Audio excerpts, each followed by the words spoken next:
Welcome back to Silent Rupture. Enjoy Necromancer of the Shadows. Chapter 1151 Emperor Velgath's Decision. In Velgath world, Emperor Velgath stood in front of the glowing altar with a respectful expression, gazing at Cthorion, who had an indifferent look on his square-shaped face. "I see, you did a good job. Once everything is over, all of you can return here," Cthorion said, and his eyes turned serious. "Someone will be there in a few days. Remember, make sure that guy doesn't escape and stays alive until someone from our side arrives." "I understand," Emperor Velgath replied respectfully, nodding his head. Seeing Velgath nod, Cthorion said nothing more and his image disappeared from atop the altar. Once Cthorion's image vanished and the altar stopped functioning, Velgath's respectful expression faded, replaced by a sneer. He turned and walked out of the room with a cold look on his face. "They really think we are their pawns, to be used whenever they please," Velgath muttered coldly, a ruthless light flashing in his eyes. "They want him alive, do they? Let's see how they react when they find his cold corpse after coming here." After talking to his father, Votharion, Emperor Velgath hadn't expected much success in contacting the other side through the altar. After all, Votharion had told him that his grandfather had used it in the past but had received no response. Velgath had only tried the altar to satisfy his curiosity, but unexpectedly, the altar had successfully connected with the other side. However, after speaking with Cthorion, instead of feeling relief, Velgath felt cold anger. Although their conversation was short, the things Cthorion had said revealed many things. It became clear to Velgath that the reason no one had responded when his grandfather had tried contacting them years ago was that they had stopped caring about the altar long ago. The altar was their only means of communication with the other side, and the only reason he was able to connect now was because Cthorion's side had recently gotten wind of something concerning Evan and had decided to station someone to monitor the altar again. Cthorion hadn't directly mentioned any of these things, but during their conversation, he had accidentally muttered, "It's a good thing we placed someone here to keep an eye on this altar again, or we would have missed this information." Though it was just a single sentence, to Velgath, it felt like a hammer blow, and he remembered what his father had said to him earlier. "We are just pawns in their eyes." From Cthorion's single sentence, Emperor Velgath realized that the reason he was successfully able to contact them was that they recently began to pay attention to the altar once again for some reason. If they hadn't received the news about Evan, they wouldn't have paid any attention to the altar, which was Velgath's only means to communicate with them.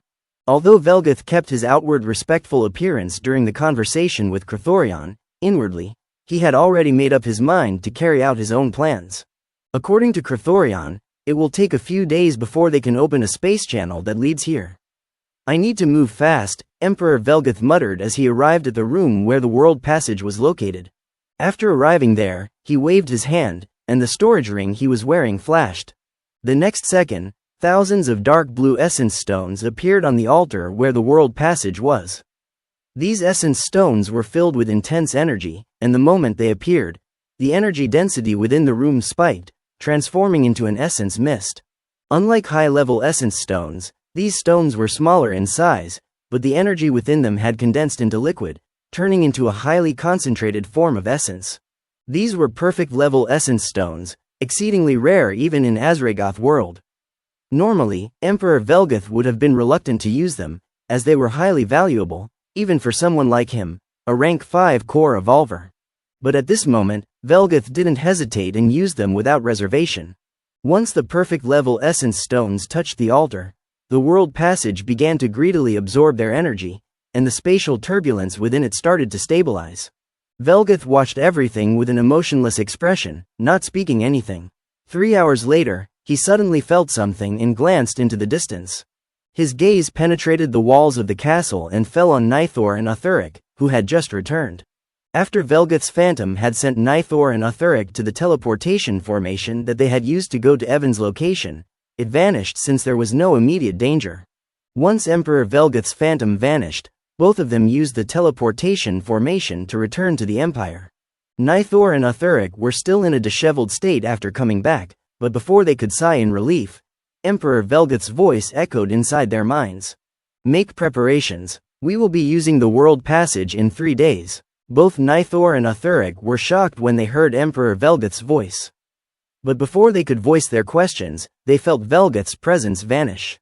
They looked at each other with their eyes opened wide in shock, but soon, their expressions turned serious, realizing something must have happened that led Emperor Velgath to make this decision.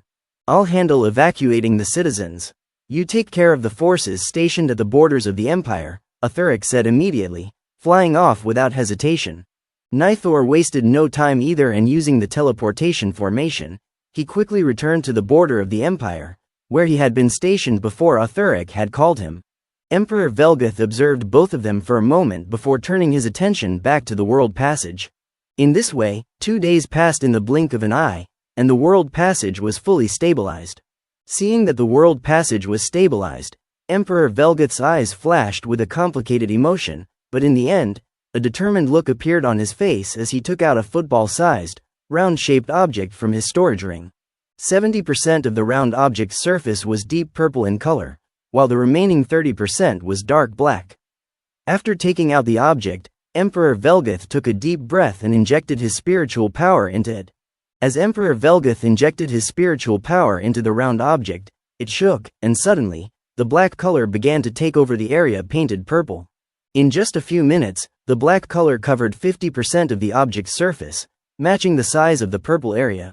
Emperor Velgath stopped injecting his spiritual power into the object once both colors occupied equal areas of the surface, and the moment he stopped, a terrifying black aura surged from the distance and began to envelop the entire Azregoth world. Chapter 1152, Reaching the Limit, Part 1. The terrifying black aura that rose after Emperor Velgath used the round football-sized object was the same aura that Evan and Morville saw engulfing the world before they encountered the mid-level rank 4 Eldrich horror.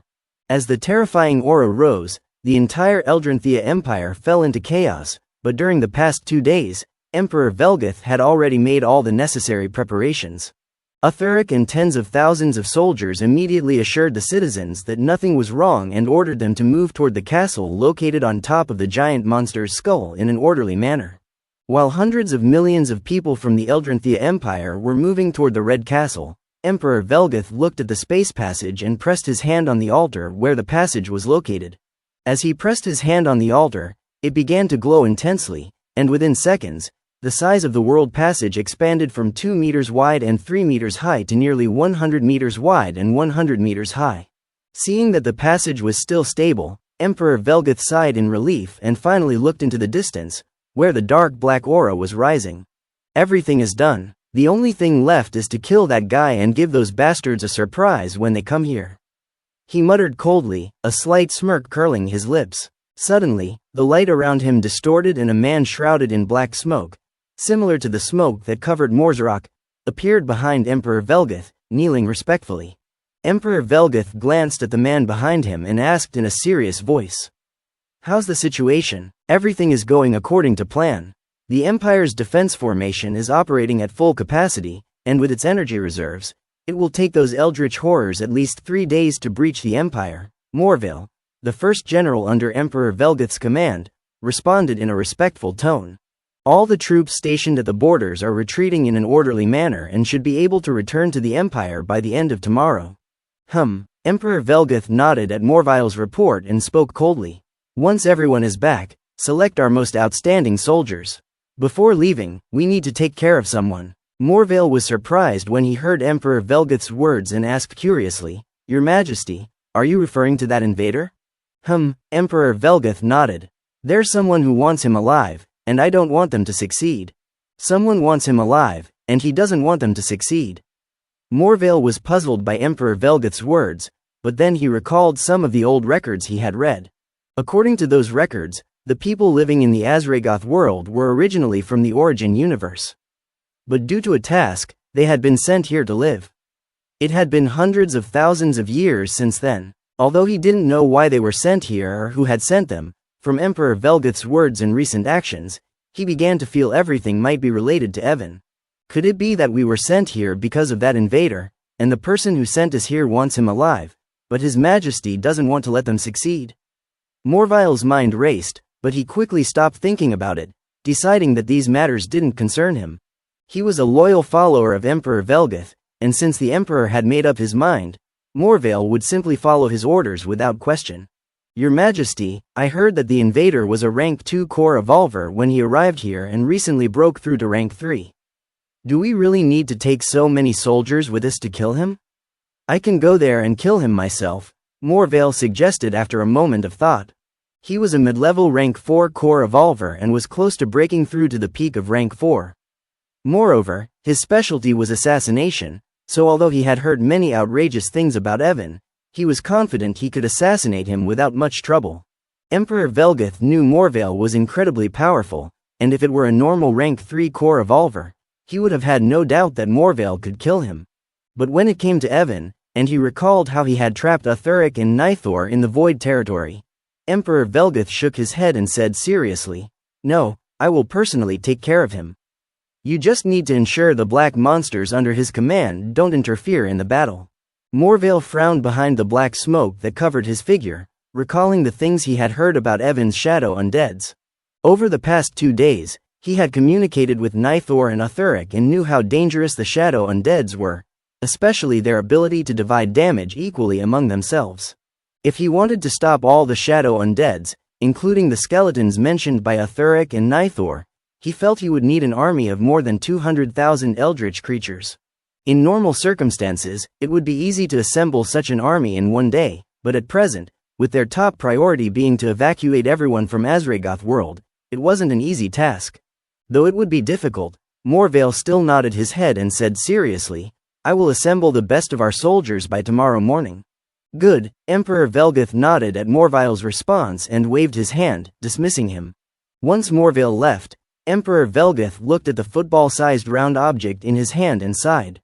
If it weren't for the fact that I can't leave Anastasia world without losing my control over it, I would never have given control of this world to that bastard. Emperor Velgath muttered, shaking his head. Well, it's not such a bad thing to give half the control of this world to him. If by chance those people open the space channel before I complete my task, I can simply claim that the reason we're trying to escape is because of the crisis of the Eldritch horrors. Chapter 1153 Reaching the Limit, Part 2. After killing all the Eldritch horrors and using the lifesteal ability on the mid-level rank 4 horror, Evan flew towards the Eldrinthia Empire, his gaze fixed on the distant black aura that continued to rise. His right hand, which had been completely disfigured earlier during the fight with the Eldritch horror, was glowing with a faint green light, and under the effect of the healing potion and his regeneration skill, it was returning to normal at a speed visible to the naked eye. As he moved, Evan couldn't shake the feeling that something was wrong with the Eldritch horror, whose aura was rapidly spreading throughout the world. He knew the Eldritch horror releasing its aura was tens of millions of kilometers away, yet for some reason, it was still able to spread it across the entire world as if the world itself was helping it. Could it be that this Eldritch horror is similar to Emperor Velgath, and it can also control part of the world like him? Evan thought with narrowed eyes, feeling that it was possible. He glanced at Morville, who was flying beside him with an absent expression, and asked with a frown, "Do you know what method Emperor Velgath used to control most of Anastasia world?" Hearing Evan's voice, Morville snapped out of his thoughts and looked at him with a complicated expression, still finding it hard to believe that the rank 3 core evolver before him had killed a mid-level rank 4 horror. He took a deep breath to calm his turbulent emotions and spoke in a low tone. "I have heard a few things from my father. According to him, Emperor Velgath refined the core of Anastasia world, allowing him to control most things here. However, due to the dense Eldritch energy in the outer regions of the world, around 30% of Anastasia world is contaminated by it, making it impossible for Emperor Velgath to control that area." Evan frowned at Morville's words, his gaze returning to the black aura in the distance. Does that mean the 30% contaminated world is fully under the control of an Eldritch horror, just like the 70% under Emperor Velgath's control? "That's what my father told me," Morville nodded. Evan's frown deepened when he saw Morville nodding in confirmation. If what Morville said was true, then there was only one reason he could think of for why the Eldritch horror was able to spread its aura throughout the world. Its control over Anastasia world is increasing beyond the initial 30%. He thought to himself, but he couldn't figure out why its control over the world had suddenly increased. He thought about many possibilities and suddenly remembered how Emperor Velgath's phantom had abruptly ran away during their fight. Morville told me that Emperor Velgath is planning to leave this world using the world passage. Now that the Eldrich horror's control over the world is suddenly increasing, could it be that Emperor Velgath is ready to leave and is deliberately reducing his own control over the world to cause problems for me? Evan thought, and his expression turned extremely grim, feeling a sense of urgency. But he soon took a few deep breaths to calm himself and shook his head. These are just guesses. Maybe the real reason is something else. He consoled himself and increased his speed, wanting to reach the Eldrich Empire as soon as possible to prevent any unforeseen accidents. As Evan moved, he came across a few more groups of Eldritch horrors, but unlike the group of mid-level rank 4-1, these groups were very small and he easily avoided them. It seems that Eldritch horror is using its control over the world to send the groups of Eldritch horrors towards the Eldrich Empire at faster speed. Evan thought to himself as he avoided another group of Eldritch horrors. 3 hours later, Evan had fully healed from his injuries and recovered most of the energy that he had consumed during his fight against the rank 4 Eldritch horror. After recovering his energy, he glanced at Morville.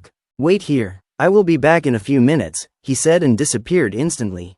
Morville was stunned by Evan's sudden departure, and before he could ask where he was going, he realized Evan had already vanished. "He is not planning to ditch me here, right?" Morville muttered, feeling extremely nervous as the powerful aura of the Eldritch horror spread in all directions. As the aura expanded, he recalled the vision he had seen, the vision of Eldritch horrors destroying all of Azregoth world, and his heart trembled. Damn it. I hope he remembers his promise to take me away from here and doesn't leave me to die. Unaware of Morzeric's concerns, and uninterested in them, Evan appeared in the void space. However, compared to before, the void felt unusually chaotic. Is this disturbance related to what's happening in Azregoth world? Evan raised an eyebrow at the abnormality in the void space but didn't dwell on it. From his shadow storage, he summoned Gobu and retrieved the black pearl he had created using the life steal ability. He examined the pearl for a moment before tossing it to Gobu.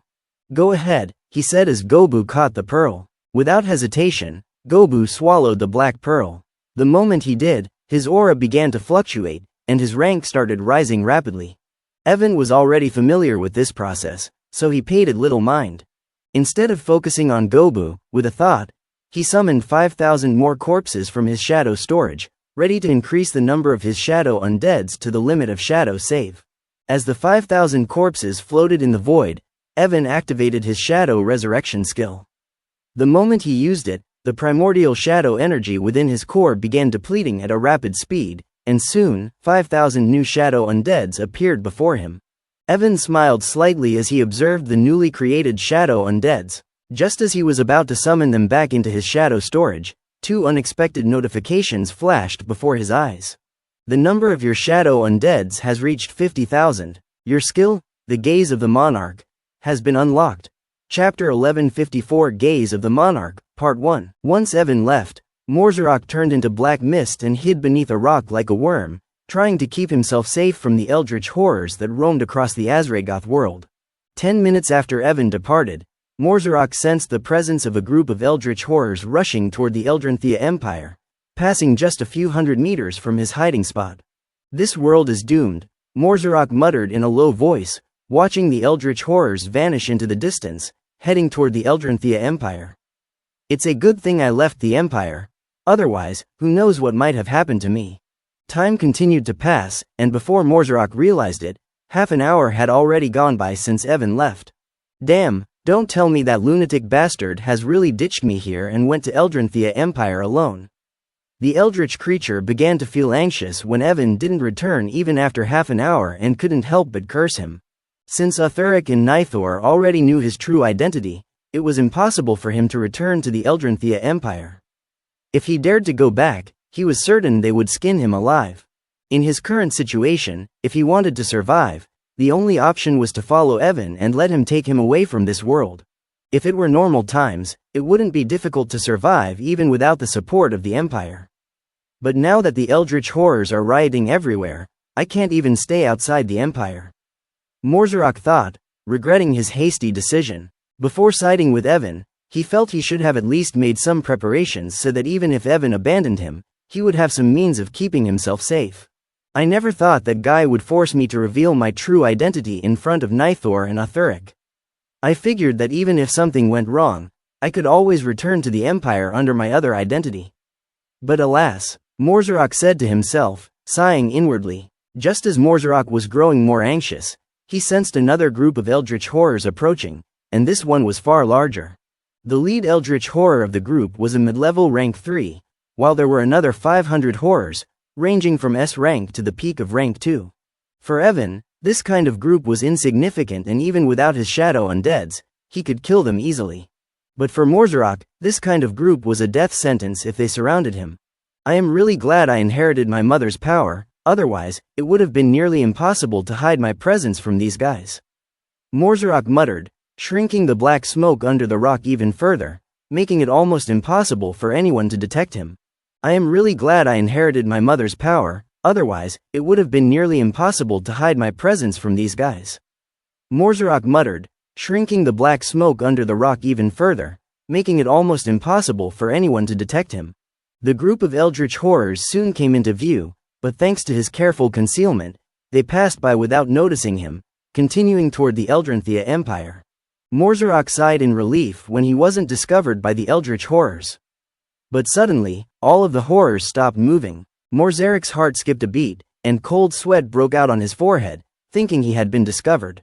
However, the next moment, his expression changed as a chill rose from the depths of his soul, and his body began to tremble.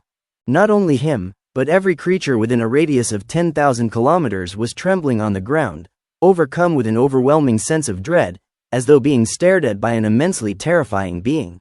Sensing something ominous, Morzarok glanced at the sky, and the moment he looked up, his soul nearly leapt out of his body. "Wah, what is that thing?" He spoke in a trembling voice, staring at a blood-red eye that had suddenly appeared in the sky, turning the heavens crimson-red in color. A terrifying killing intent radiated from the blood-red eye, covering an area of nearly 10,000 kilometers. All the Eldritch horrors within range, who felt the terrifying killing intent radiating from the red eye, stopped moving and immediately fell to the ground, not daring to stand or fly. Only a few peak rank 3 Eldritch horrors, far stronger than their peers, managed to stay upright, though their bodies trembled violently. A few thousand kilometers away from Morzarok's hiding place, Evan floated in midair, looking at the group of Eldritch horrors shivering on the ground before him. There were nearly 300 in the group, with the strongest being a peak rank 3 horror. As Evan observed them, his right eye glowed with an intense red light, and the killing intent radiating from the red eye in the sky intensified. The killing intent became so thick it was almost tangible, turning everything beneath the crimson eye blood red. Just as the Eldritch horrors were trembling beneath the overwhelming killing intent, the red eye in the sky vanished, replaced by a glowing golden eye that bathed the sky in a warm, radiant hue. A strange energy spread from the golden eye, encompassing tens of thousands of kilometers. Despite the potent energy radiating from the golden eye, it didn't affect the Eldritch horrors in the slightest, and as the killing intent faded, the horrors slowly began to regain their senses. Evan ignored the recovering Eldritch horrors and turned his gaze to Gobu, who stood beside him. At this moment, Evan's right eye, previously glowing with the blood-red light, returned to normal, but his left eye now shimmered with a radiant golden glow. As Evan looked at Gobu, he noticed the Eldritch goblin's body was shining with golden light. Seeing the golden light around Gobu, the corners of Evan's lips arched upwards. Without saying a word, he averted his gaze from Gobu, and the golden eye in the sky once again turned blood red.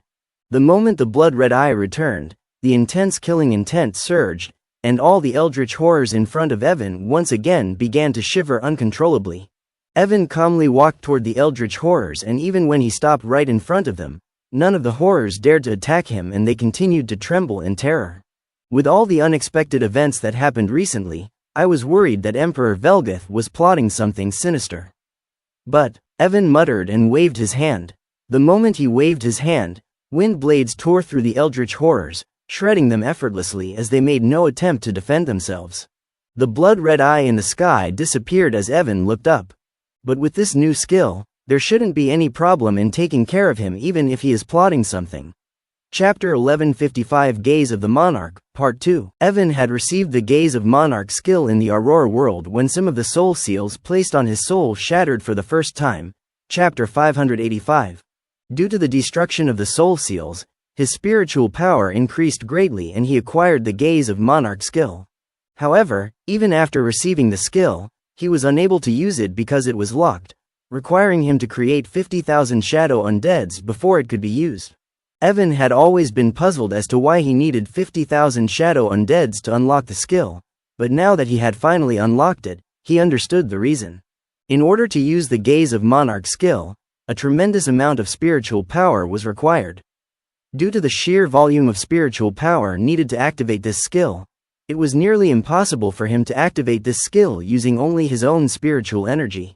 But one of the abilities of the Gaze of Monarch skill is to draw a small amount of spiritual power from each of his shadow undeads to sustain itself. Although the skill only takes a small amount of spiritual power from each individual shadow undead, the combined contribution of spiritual energy from 50,000 shadow undeads was immense. While the Gaze of Monarch skill remained active, it would constantly siphon a bit of spiritual power from all his shadow undeads to sustain itself. Of course, even though the shadow undeads would contribute to the skill's spiritual power needs, the primary source of energy would still come from Evan himself. Drawing on his undead spiritual power doesn't mean he can avoid using his own energy. On the contrary, his personal consumption was still far greater than theirs. The ability to use the spiritual power of his shadow undeads was only meant to alleviate a small portion of the burden, but he still had to bear the bulk of the spiritual cost. Although this skill was very demanding, its effects were equally impressive. Paralyzing thousands of enemies with the sheer amount of killing intent was merely one of the basic abilities of the Gaze of Monarch skill. There were still several other abilities Evan had yet to test, but he did not do so, primarily because they required even more spiritual energy to activate. For now, he was in a hurry to reach the Eldrich Empire, so he didn't want to expend too much of his spiritual energy, knowing it would hinder his combat ability if he encountered any dangers on the way. Not only that, in future, as his spiritual power and the number of shadow undeads under his command increased, more abilities of the Gaze of Monarch would unlock. Now I can finally grasp what kind of monster that bastard Azeroth was. In the Tomb of the Ancient, he used the Gaze of Monarch skill to affect an area spanning millions of kilometers using only his own spiritual power without the help of even a single shadow undead. And that power came just from a fragment of his soul. If the real Azeroth had used the Gaze of Monarch skill himself, he might have been able to affect the entirety of Utopia even from inside the Tomb of the Ancient. Evan muttered, his mouth twitching as he realized he was still just a noob compared to his former self. He took a deep breath to clear away unnecessary thoughts and stepped forward. Activating his void manipulation authority, he created a very small void channel, barely visible to the naked eye in front of him.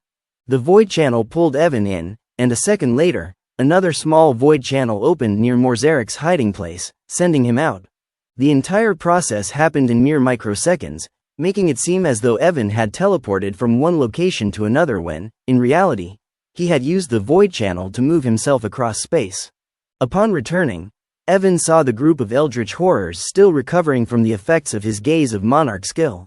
Without wasting any time, he used his wind manipulation ability to unleash a barrage of sharp wind blades, tearing every single one of the horrors to shreds. Since they had yet to fully recover from the paralyzing effect of the killing intent, none of them were able to defend themselves, and they were promptly sliced to pieces. After slaughtering all the Eldritch horrors, Evan cast a quick glance at the rock where Morville was hiding, and without a word, he turned and resumed his path toward the Eldrich Empire. Morville, still trembling from the lingering killing intent, hesitated only for a moment before quickly chasing after him, terrified to be left behind. As Evan approached the main area controlled by the Eldrich Empire, he passed by several small towns and cities built as outposts to monitor the Empire's outer territories. However, each town and city he encountered was eerily deserted, with no sign of life anywhere. When Evan saw the situation of these towns and cities, his expression darkened. It seems my suspicions were right. Emperor Velgath is preparing to flee this world along with the other Eldritch creatures using the world passage, he muttered with a deep frown on his face, unable to comprehend why Emperor Velgath wanted to abandon Azregoth world. I need to move faster. Realizing that Emperor Velgath might escape Azregoth world before he could reach him, Evan's eyes flickered with a deep purple light. In an instant, both he and Morville vanished from their position, reappearing tens of thousands of kilometers away. Evan repeated this process multiple times, using his void abilities to cover vast distances in a matter of seconds. However, every time he depleted about 30% of his energy, he would stop and recover before continuing his rapid journey. Despite his urgency, he maintained control over his energy, knowing that he would need to conserve strength in case something unexpected happened. As Evan moved toward the Eldrich Empire, he intentionally ceased concealing his presence, allowing Emperor Velgath, who still held considerable control over the Azregoth world, to sense him. By doing this, Evan hoped that Velgath would detect his approach and come out to confront him in order to prevent him from disrupting his escape plan. Time flowed steadily, and by using the power of void energy, Evan drastically reduced the time needed to reach the Empire, and in less than 8 hours after unlocking the Gaze of Monarch skill, he finally arrived at his destination. Chapter 1156 Dark Fate. Clang, clang, clang, clang, dash dash dash dash. Die, you nasty bastard. Kill that giant lizard. Roar, roar, dash dash dash dash dash. In Utopia, a few million kilometers away from the boundless ocean, the chaotic sounds of metal clashing against metal, the shouts of demons, and the deafening roars of dragons reverberated across the land. The blood of beasts and demons alike painted the ground in shades of crimson, soaking into the earth as the blue sky above was illuminated by a barrage of magical lights from both sides as demons and dragons, locked in deadly combat, fought fiercely without a moment's respite. Roar. As the battle raged on, a thunderous dragon roar shook the spirits of thousands of demons, and a colossal dragon claw, shining like crystal, spanning tens of kilometers, descended from the heavens with terrifying force, threatening to crush millions of demons in a single strike. The demons caught beneath the shadow of the enormous claw felt their blood run cold, their faces turning deathly pale, and they collapsed to the ground. The weight of the dragon's overwhelming aura pinned them in place, rendering them powerless against the inevitable destruction that was about to befall them. But just as the dragon's claw was about to pulverize the demons into nothing more than a bloody pulp, bang! The space just a short distance away from the battlefield suddenly shattered, sending shockwaves through the air. Whoosh! A blinding spear shot out from the tear in space, streaking across the sky like a comet, and in an instant, it collided with the shining dragon's claw. The moment the spear and the claw met, boom! A cataclysmic explosion erupted, shaking the entire battlefield with its sheer intensity. The shockwave rippled outward, obliterating everything in its path. Low-level demons and dragons caught within a 20-kilometer radius were reduced to blood mist, their bodies exploding under the force of the detonation. The brilliant light of the spear clashed with the massive dragon claw, and for a few tense moments, the two remained locked in a stalemate. Then, suddenly, the spear surged with an even greater intensity, piercing through the dragon's claw and tearing away a large chunk of it in the process. Roar! A furious and pained dragon's roar echoed from the sky above, and the giant claw swiftly retreated into the clouds. The spear, still crackling with energy, didn't chase after the dragon and vanished from sight as it returned to its wielder, who was hidden behind the vast demon army. These guys don't even care about their own people when they attack, Ashley, who was standing in a separate dimension not far from the battlefield, muttered with a deep frown etched on her face. In the eyes of these major factions, unless you possess extraordinary talent, all low-level core evolvers are disposable. Even if they are their own soldiers. Anastasia spoke in a cold and indifferent. She stood beside Ashley, her sharp black eyes scanning the battlefield before fixing on the clouds high above. The strange energy within the clouds concealed the presence of those hidden there, but her gaze pierced through the layers of energy and settled on a massive dragon, nearly 50,000 meters long and thousands of meters tall. The dragon's enormous body was sparkling as if it were made from countless precious gems, and its scales glistened in the light. A peak rank 4 crystal dragon.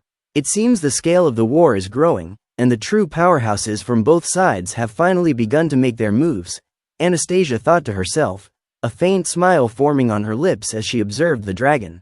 These people are disgusting, Ashley muttered softly, shaking her head in disapproval when she heard Anastasia. The Dryads, unlike most other races, treated every member of their kind with care and respect due to their small numbers. To see the demons and dragons using their own people as mere disposable pawns in their battles felt completely unnatural to her. Anastasia didn't comment when she heard Ashley and changed the topic. So, you are here to pick up scrap metal, right? She asked with a slight smirk tugging at her lips. Ashley's expression darkened when she heard Anastasia, and her mouth twitched involuntarily at the question. Though she wanted to argue, in the end, she only sighed and nodded reluctantly. That old man is really asking for it. Why is he making you collect scrap metal from the battlefield? Didn't I already give him almost everything we found in Anderson and Half's storage rings? Anastasia asked with a strange look on her face. Ashley sighed when she heard Anastasia, recalling how Sylvan had approached her with a pitiful look, explaining that even with the haul from Anderson and Half's storage rings, their treasury was still empty because all the essence stones had been used by Octavius to create the core world pill. To replenish the treasury, he had asked her to come to the largest battlefield between the demons and dragons, instructing her to steal the weapons, artifacts, and storage rings from the fallen combatants. At first, she had immediately refused Sylvan's request. What a joke! She was a dignified rank 5 core evolver. If anyone found out she was picking up scrap metal from a battlefield, they would die of laughter, mocking her to no end. But in the end, Sylvan had played his trump card, shedding some crocodile tears, which made her feel guilty for making him cry at his age. Eventually, she relented and agreed to collect scrap metal from the battlefield. Ashley didn't want to dwell on her dark fate, so she refrained from answering Anastasia's comment and changed the subject. So, why are you here? You didn't come just to help me out, did you? Anastasia glanced at her companion with a pitying smile but chose to remain silent. Instead, she shifted her gaze toward the distant boundless ocean and spoke in a light voice. I'm heading to the Dragon Islands. Ashley was momentarily stunned upon hearing Anastasia's words, but she didn't ask why she was going there. Instead, she nodded and handed over a token to her. Here, take this. You can use it to activate the teleportation formation we used earlier. It will take you straight back to the closed world of the Dryads. You can come back on your own after finishing your business.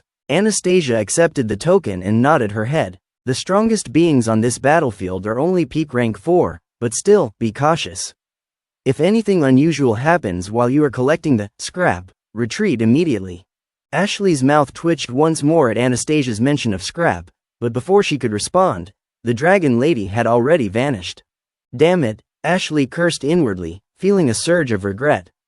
I'm really starting to question my decision to master the conceptual energy of space back then. If I didn't have such a good command over spatial manipulation, that old man wouldn't have sent me here to collect scraps. Ashley took a deep breath to calm herself, and after a brief moment of hesitation, she sighed and began moving toward the battlefield. Before long, an invisible shadow swept across the chaotic battleground, and unseen by anyone, the weapons, artifacts, and storage rings of the fallen soldiers began to vanish one by one, disappearing without a trace. Chapter 1157: A Plan to Save a Fortune. Leaving Ashley behind to collect the scraps on the battlefield, Anastasia swiftly made her way toward the boundless ocean. Her figure was cloaked in an obscure black energy that rendered her completely undetectable, concealing her presence from the demons and dragons who were fighting. Although the boundless ocean was millions of kilometers away from the battlefield where demons and dragons clashed, Anastasia could reach it within mere minutes, and that was without using her full power. However, instead of heading directly to the boundless ocean, she first diverted to a secluded area surrounded by high mountains and lush greenery, just a few 100,000 kilometers far away from the boundless ocean. The vibrant wilderness stretched for miles, untouched by the destructive battle between the demons and dragons. I wonder if that thing is still here after thousands of years. Anastasia whispered softly, her voice barely audible. She expanded her spiritual senses, covering the entire area surrounded by the towering mountains and dense vegetation. Within seconds, she found what she was looking for, and a faint glimmer appeared in her eyes. Taking a single step forward, she instantly appeared before a large, round black rock. The rock, roughly 4 meters in diameter and 2 meters in height, was covered in a thick layer of green moss and dust, suggesting that it had remained undisturbed for countless years. Upon seeing that the rock was completely fine, Anastasia's lips curled into a small, satisfied smile. She pointed her finger at the rock, and a surge of energy stirred within her body. As a rank 6 dragon, she possessed impeccable control over her physical form. Manipulating her blood, as well as altering her body size, was a trivial matter to her. With ease, she drew a single drop of blood from the tip of her finger and directed it toward the rock. At first, The drop of blood merely slid down the rock's surface, without any visible reaction. But after a brief moment, about 3 seconds, the rock began to emit a faint, shimmering silver light. The drop of blood was absorbed into the stone and the moss and dust covering its surface dissolved, revealing a smooth, gemstone-like black rock glowing with an ethereal silver hue. Anastasia wasn't surprised by the transformation of the rock and calmly touched the surface of the rock. As soon as her hand made contact with the rock, the silver light enveloped her entire body and in the blink of an eye, she vanished, leaving behind the glowing stone. Once she disappeared, the surroundings fell into an eerie silence, the peaceful mountains and vegetation basking in the afterglow of the glowing rock. However, that peaceful silence didn't last long. Within seconds, the sound of wings flapping echoed throughout the area, accompanied by a chilling, oppressive aura that filled the atmosphere. The flapping of wings grew louder and louder until a blood-red light flashed around the black stone. As the blood-red light flashed, tens of thousands of bats swarmed into the area, gathering and coalescing into the figure of a woman with silver hair. The woman with her long, sleeveless black gown stood tall with an air of menace. Her pale skin glistened under the light, while her blood-red eyes glowed with a fierce, insatiable hunger. Stopping in front of the black stone, the woman's eyes glimmered with uncontrollable red light as though something inside the stone was irresistibly calling out to her. Following that strange woman was the right choice. The female vampire murmured softly, her voice filled with both awe and greed as she licked her red lips as though she were a predator about to devour her prey. The woman stepped forward, her hand reaching out toward the silver glowing stone.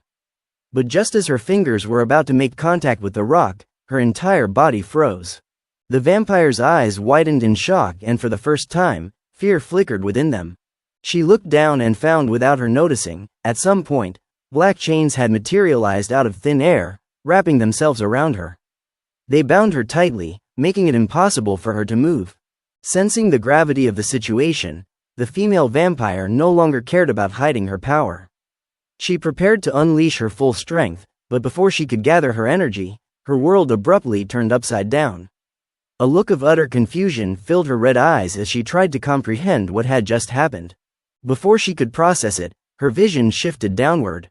The ground came rushing toward her, and just before she hit it, she saw her own headless body lying in a pool of blood.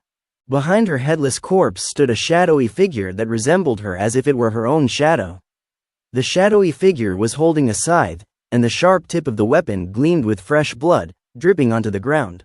Before the vampire woman could grasp what had happened, the light in her eyes dimmed, her life extinguished in an instant as her severed head tumbled to the ground, rolling several meters before coming to a stop.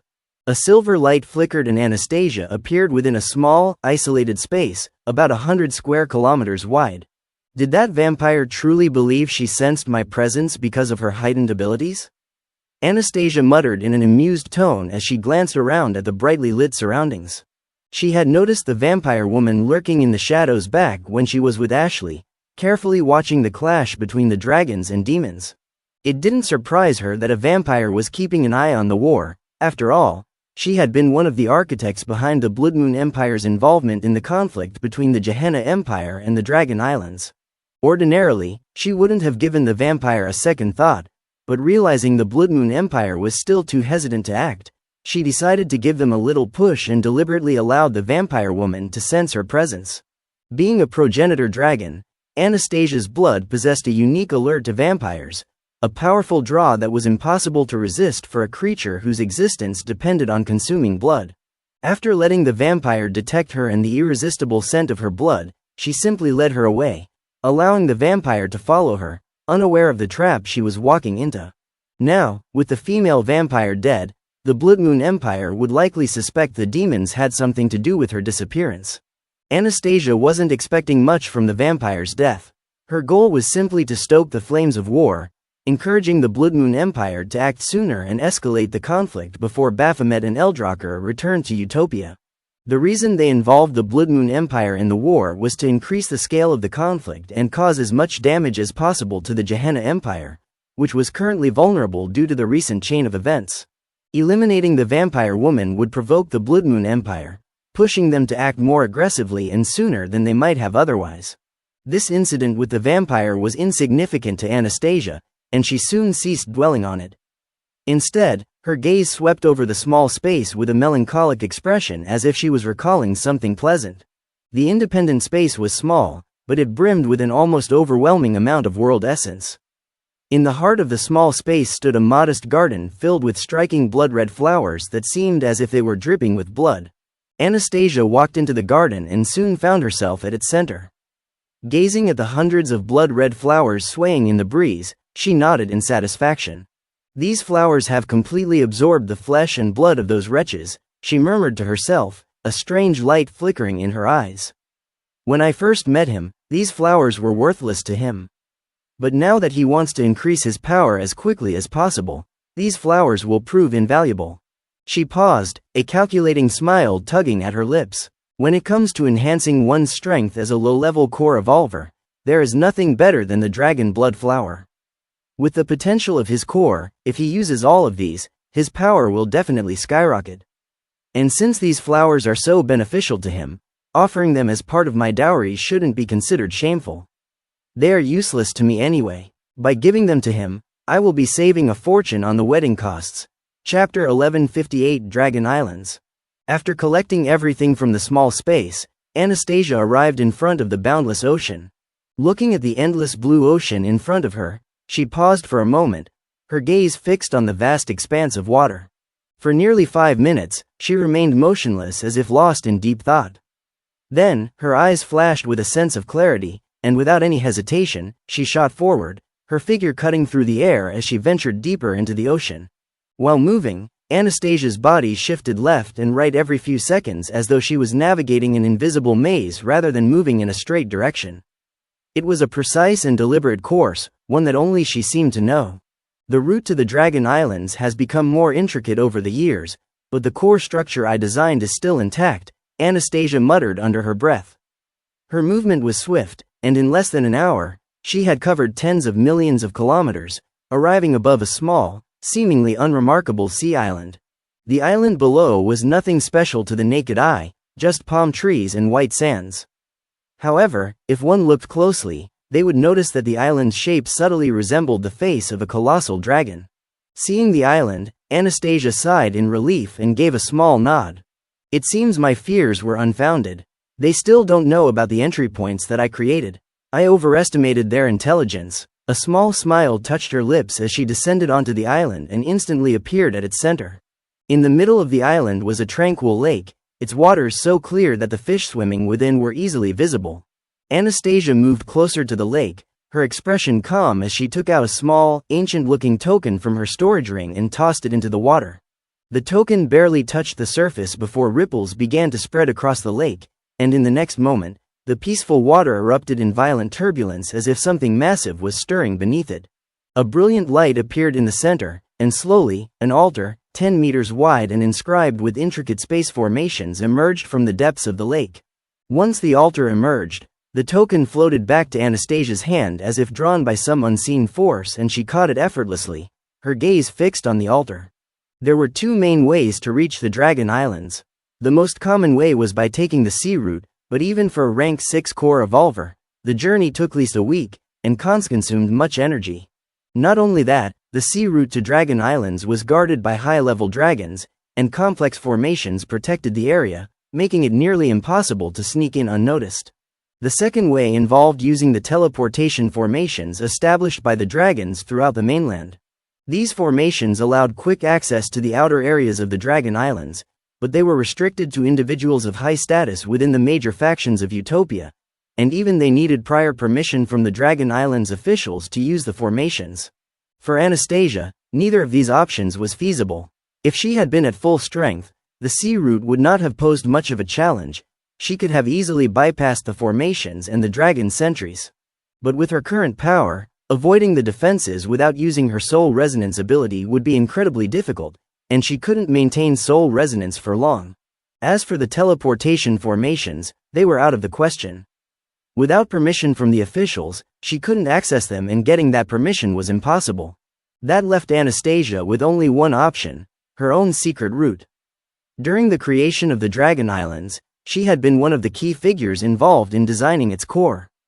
At the time, she had discreetly created a few hidden entry points, pathways that only she knew about. There was no special reason for her to build these entry points. They were simply for her convenience, in case she needed to slip into or out of the islands without being seen. But those hidden passages had proven invaluable when her life had been in danger. When Akasha had poisoned her in the past, it was these secret routes that had allowed her to escape unnoticed. Thinking back to those events, Anastasia pressed her lips together but showed no sign of anger and shook her head. That was a long time ago. As long as they don't mess with me again, I won't bother with them, she murmured, her voice calm and indifferent. But if they try to get in my way again, I won't hesitate to erase the Dragon Islands from existence. Anastasia stepped onto the altar, and as soon as her foot touched the platform, the token in her hand emitted a soft glow. A holographic map appeared in the air before her, displaying hundreds of floating islands scattered across the ocean. Her eyes scanned the map until they landed on a particular island. She recalled the things that Evan told and shown her before he left, and her mind worked at the speed of light. If I am right, what I need to check should be beneath the central island, where Eldrich and the other void dragons reside, she muttered, her voice barely audible as her eyes closed in concentration. The token in Anastasia's hand emitted invisible energy waves, and the hundreds of islands displayed on the holographic map gradually vanished, leaving behind only a single, massive floating island, far larger than the rest. Her eyes locked onto the giant island, her focus sharpening as she extended the token toward it. The moment the token made contact with the image of the island, the altar beneath her feet began to pulse with light, and ripples of spatial energy spread outward, distorting the space around her. Dragon Islands, here I come, Anastasia said with a smirk on her face and vanished from the small sea island. Chapter 1159 First Face-to-Face Encounter, Part 1. Evan stared at the deserted kingdom in front of him, his brow furrowing deeply. Igoroth was one of the kingdoms under the control of the Eldrich Empire, and it was also the kingdom from which the Empire's main territory begins. In normal times, this entire land would have been bustling with millions of Eldritch creatures, but at this moment, Evan couldn't see a single soul anywhere within the kingdom. What made matters even worse was the colossal barrier that stretched ahead of him, starting from the edges of Igoroth and extending as far as his eyes could see. The barrier enveloped the entire area, blocking his path forward. Outside of it, the Eldritch horrors he had seen earlier, rushing toward the Eldrich Empire, were madly attacking the barrier, but despite their frenzied assaults, they only managed to create minor ripples on the barrier. Their attacks caused no real damage. Evan stood far from the barrier, his eyes narrowing as he watched tens of thousands of Eldritch horrors relentlessly attack the massive barrier. Among them, he spotted a giant squid-like creature at the beginner level of rank 4, but even its powerful strikes had no effect on the barrier, highlighting just how extraordinary the structure was. I can try to slip in using Shadow Walk, Evan thought, weighing his options. But considering the power of this barrier, I am certain it would consume a great deal of energy if I tried to bypass it. After pondering for a moment, he rejected the idea of using Shadow Walk to sneak in because the risks were too high. He didn't even know where Emperor Velgath was at the moment. What if Velgath was lying in wait for him as soon as he entered? Emperor Velgath was a rank 5 core evolver. Even with all his tricks, Evan wasn't sure if he could defeat him in a head-on confrontation. And if he accidentally ended up right in front of him, he was certain he'd face severe consequences. Not to mention that using Shadow Walk to bypass the barrier would drain a large amount of energy, and he wouldn't be able to recover it quickly, even with the help of potions and pills. It simply wasn't worth the risk. Looks like I will have to find another way to get inside. Evan muttered under his breath and told Morville to wait there, then turned and left the area. He circled around the barrier and in just a few minutes, found a section where no Eldritch horrors were in sight. Approaching cautiously, he walked up to the barrier and struck it with his full strength. His punch landed squarely on the surface, but instead of shattering the barrier rippled like water, dispersing the force instantly. This barrier is truly something else, Evan muttered, watching the surface settle back to calm. A flash of black and golden light appeared in his hand, and a wave of destructive energy spread out from him as the halberd of destruction materialized in his grasp. Without hesitation, Evan took a step forward and swung the halberd at the barrier with all his strength. Boom! A muffled, booming sound echoed through the surroundings and the barrier rippled violently under the blow. But just as quickly, the ripples spread outward and the barrier returned to its undisturbed state. Seeing this, Evan shook his head and dismissed the halberd of destruction. In this single strike, he had used 100 points of primordial shadow energy, but it didn't cause any significant damage to the barrier. From his estimate, creating an opening large enough to pass through the barrier would require 4,000 to 5,000 points of shadow energy, which wasn't worth the cost. Instead of wasting such a large amount of energy, he realized it would be more efficient to use Shadow Walk to enter. After confirming that even the halberd of destruction couldn't breach the barrier, Evan resumed circling its perimeter, searching for any weak points or hidden entrances.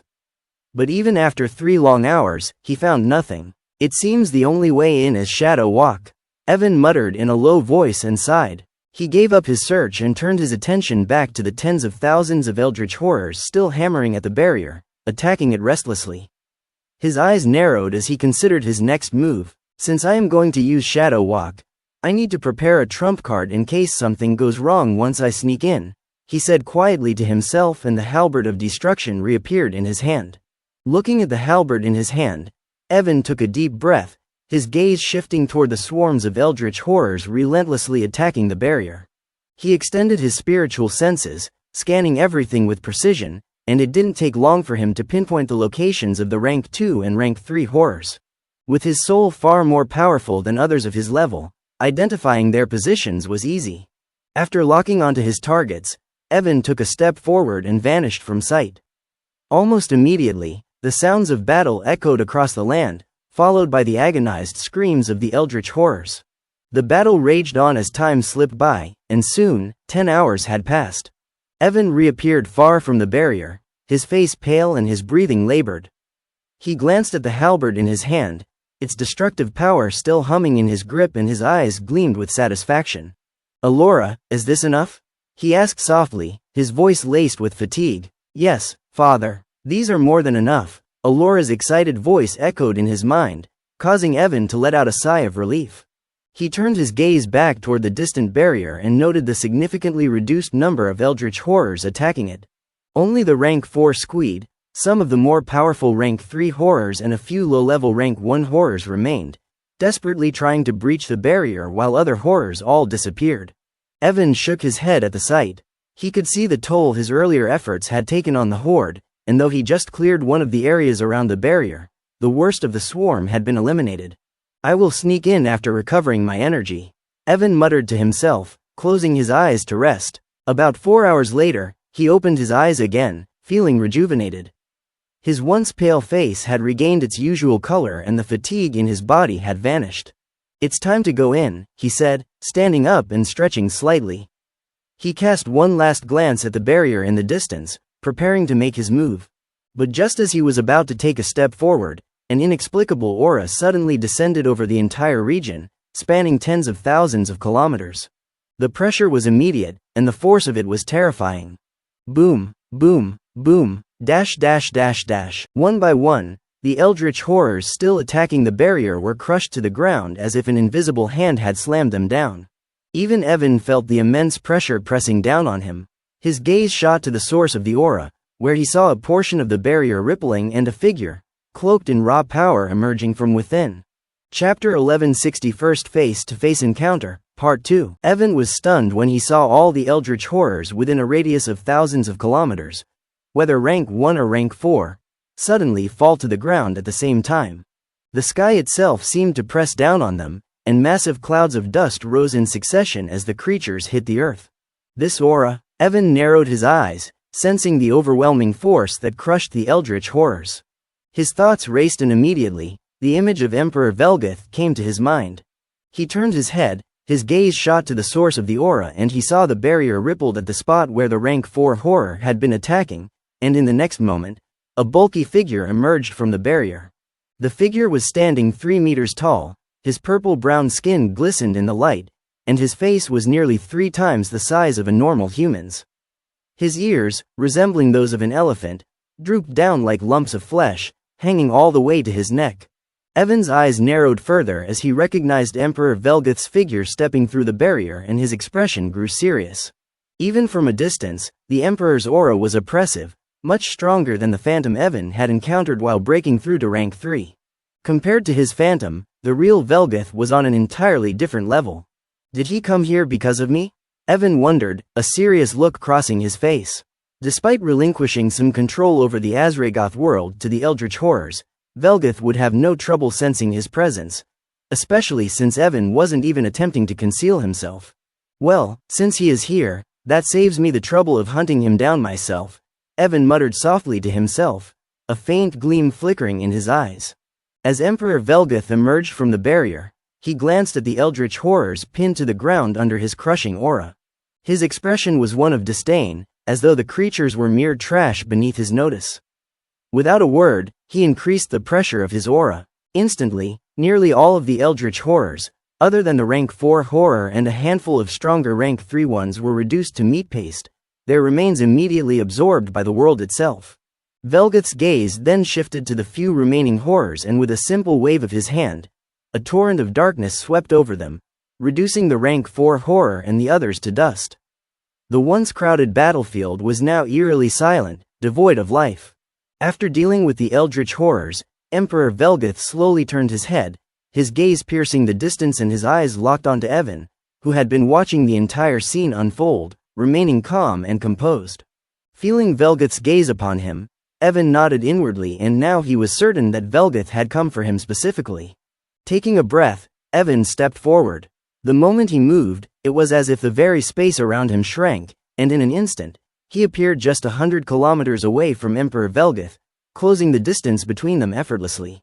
Velgath's eyes narrowed as he observed Evan, his expression growing more focused.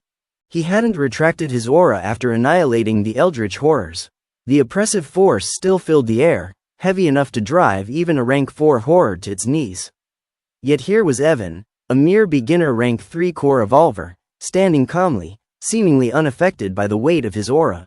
A flicker of surprise crossed Velgath's eyes as he quickly realized what was happening. Though it seems as if he is standing right before me, his body is actually hovering between the boundary of the physical space and the void space, Velgath thought, his gaze narrowing. But what intrigued him even more was the strength of Evan's physical body. Even though Evan was using the void space to mitigate the effects of the aura, his aura should still have been overwhelming for a rank 3 evolver. Yet Evan's body stood firm, resisting the pressure. How is his body so strong? Velgath thought, puzzled by Evan's resilience, unaware that Evan's endurance had surpassed 8,000 points, thanks to his ruler's authority. On top of that, he was wearing a rank 6 armor, turning him into an almost indestructible tank capable of enduring an incredible amount of beating. While Emperor Velgath continued to analyze him, Evan was doing the same with him. On the surface, he appeared calm and composed, but internally, he was on high alert. From a distance, he had sensed that Velgath was powerful, but now that he was standing just 100 kilometers away from him, he felt he still underestimated this eldritch creature.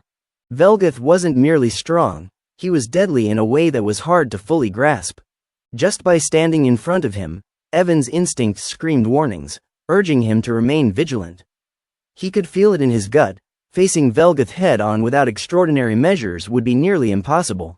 I have clearly underestimated a rank 5 core evolver, Evan thought, his chest tightening. He took a deep breath, forcing his body and mind to focus as his senses sharpened to their peak, allowing him to perceive every minute detail of his surroundings with heightened clarity, and he was ready to use his strongest move in the slightest sight of danger. Before seeing Emperor Velgath in person, Evan had planned to test the Emperor's power before resorting to using his authorities and most potent skills. But after feeling the overwhelming pressure radiating from Velgath's body, he quickly abandoned his cautious approach, and now, he was prepared to unleash his most powerful move without hesitation. Just as Evan was preparing to go all out, Velgath's voice cut through the tension. Why did you come to the Azregoth world? Evan was caught off guard and blinked in surprise when he heard Velgath, because he hadn't expected him to initiate a conversation. From the moment Emperor Velgath's eyes landed on him, Evan had sensed an intense hatred, as if Velgath harbored a personal vendetta against him, as though he had murdered his entire family, so he did not expect him to speak to him. Despite his surprise, Evan quickly regained his composure and replied calmly. There's no specific reason. Honestly, I didn't even know where I was going before I arrived here. Emperor Velgath raised an eyebrow when he heard Evan. With his immense power, it wasn't hard for him to discern that Evan was telling the truth, and he had truly wandered into the Azregoth world without knowing its significance. Seeing the thoughtful look on Velgath's face, Evan took a deep breath and spoke again. Since I answered your question, may I ask one in return? Velgath snapped out of his thoughts upon hearing Evan, and after a moment of silence, he gave a slight nod. What do you want to know? Seeing Emperor Velgath agree, Evan didn't waste time and voiced out the question that had been nagging him since their encounter. Why do you have so much killing intent towards me?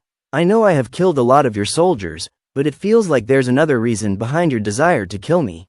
At Evan's question, Emperor Velgath's expression darkened. You are right, the reason I want to kill you has nothing to do with the Eldrich creatures you have killed, he said, his eyes flashing with a cold light. The real reason I want to kill you is because there are some people who want you alive, and I won't let those bastards have their way. Chapter 1161 Against the Emperor Velgath, Part 1. The real reason I want to kill you is because there are some people who want you alive, and I won't let those bastards have their way. Evan was stunned when he heard Emperor Velgath's words.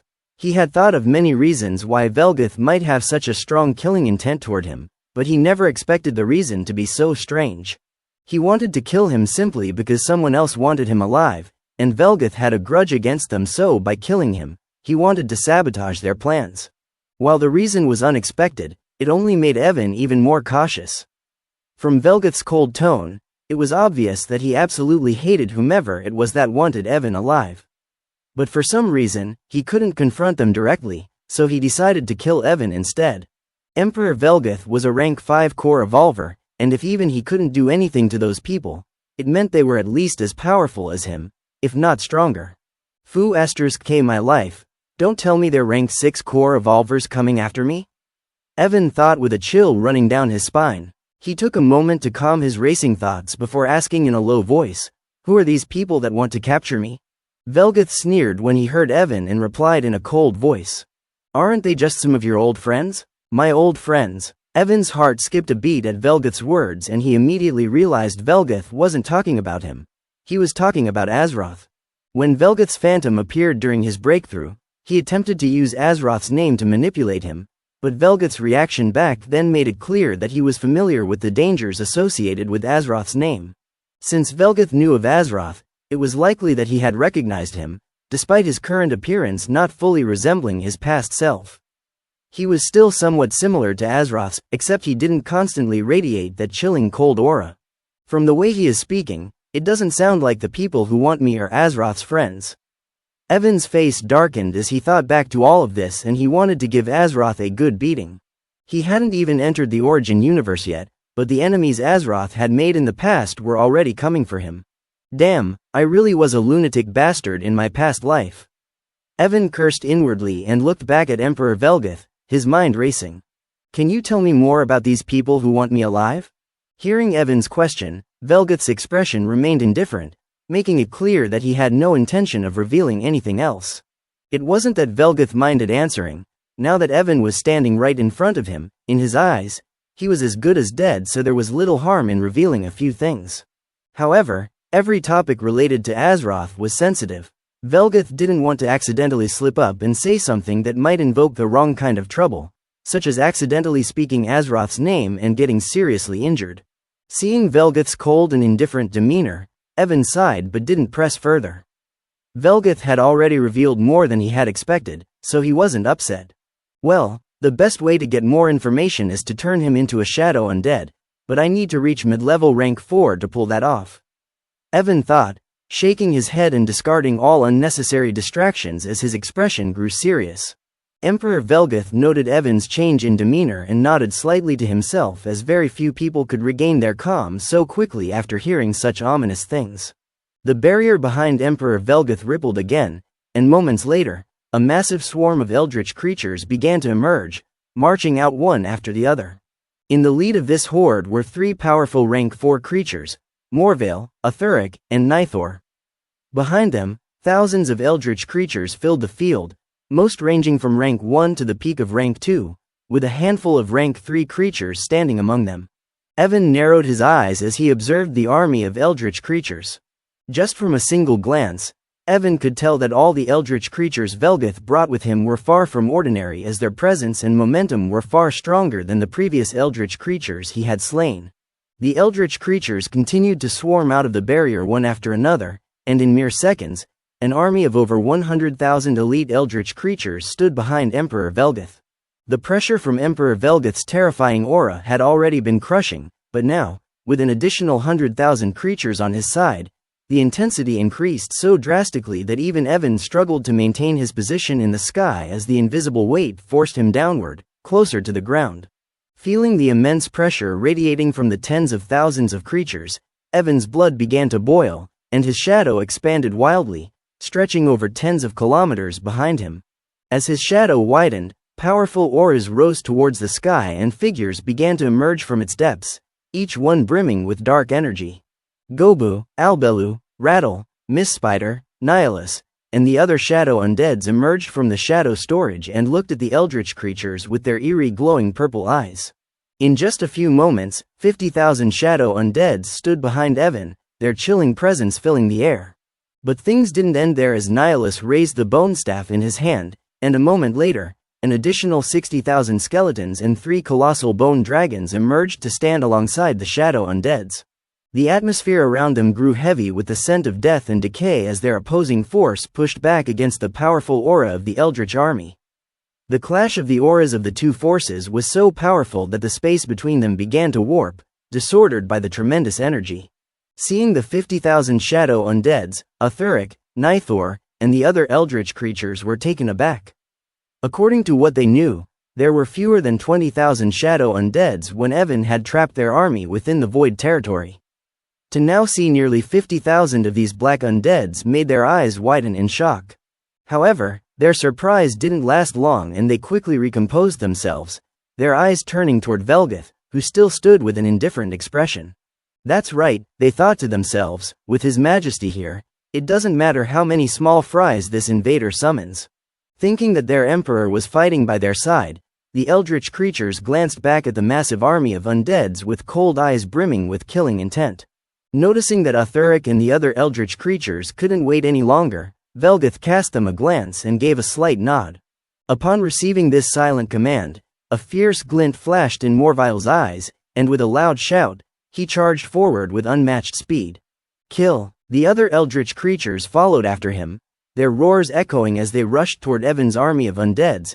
Their fierce momentum shook the battlefield, their collective bloodlust turning the air into a storm of wrath and destruction.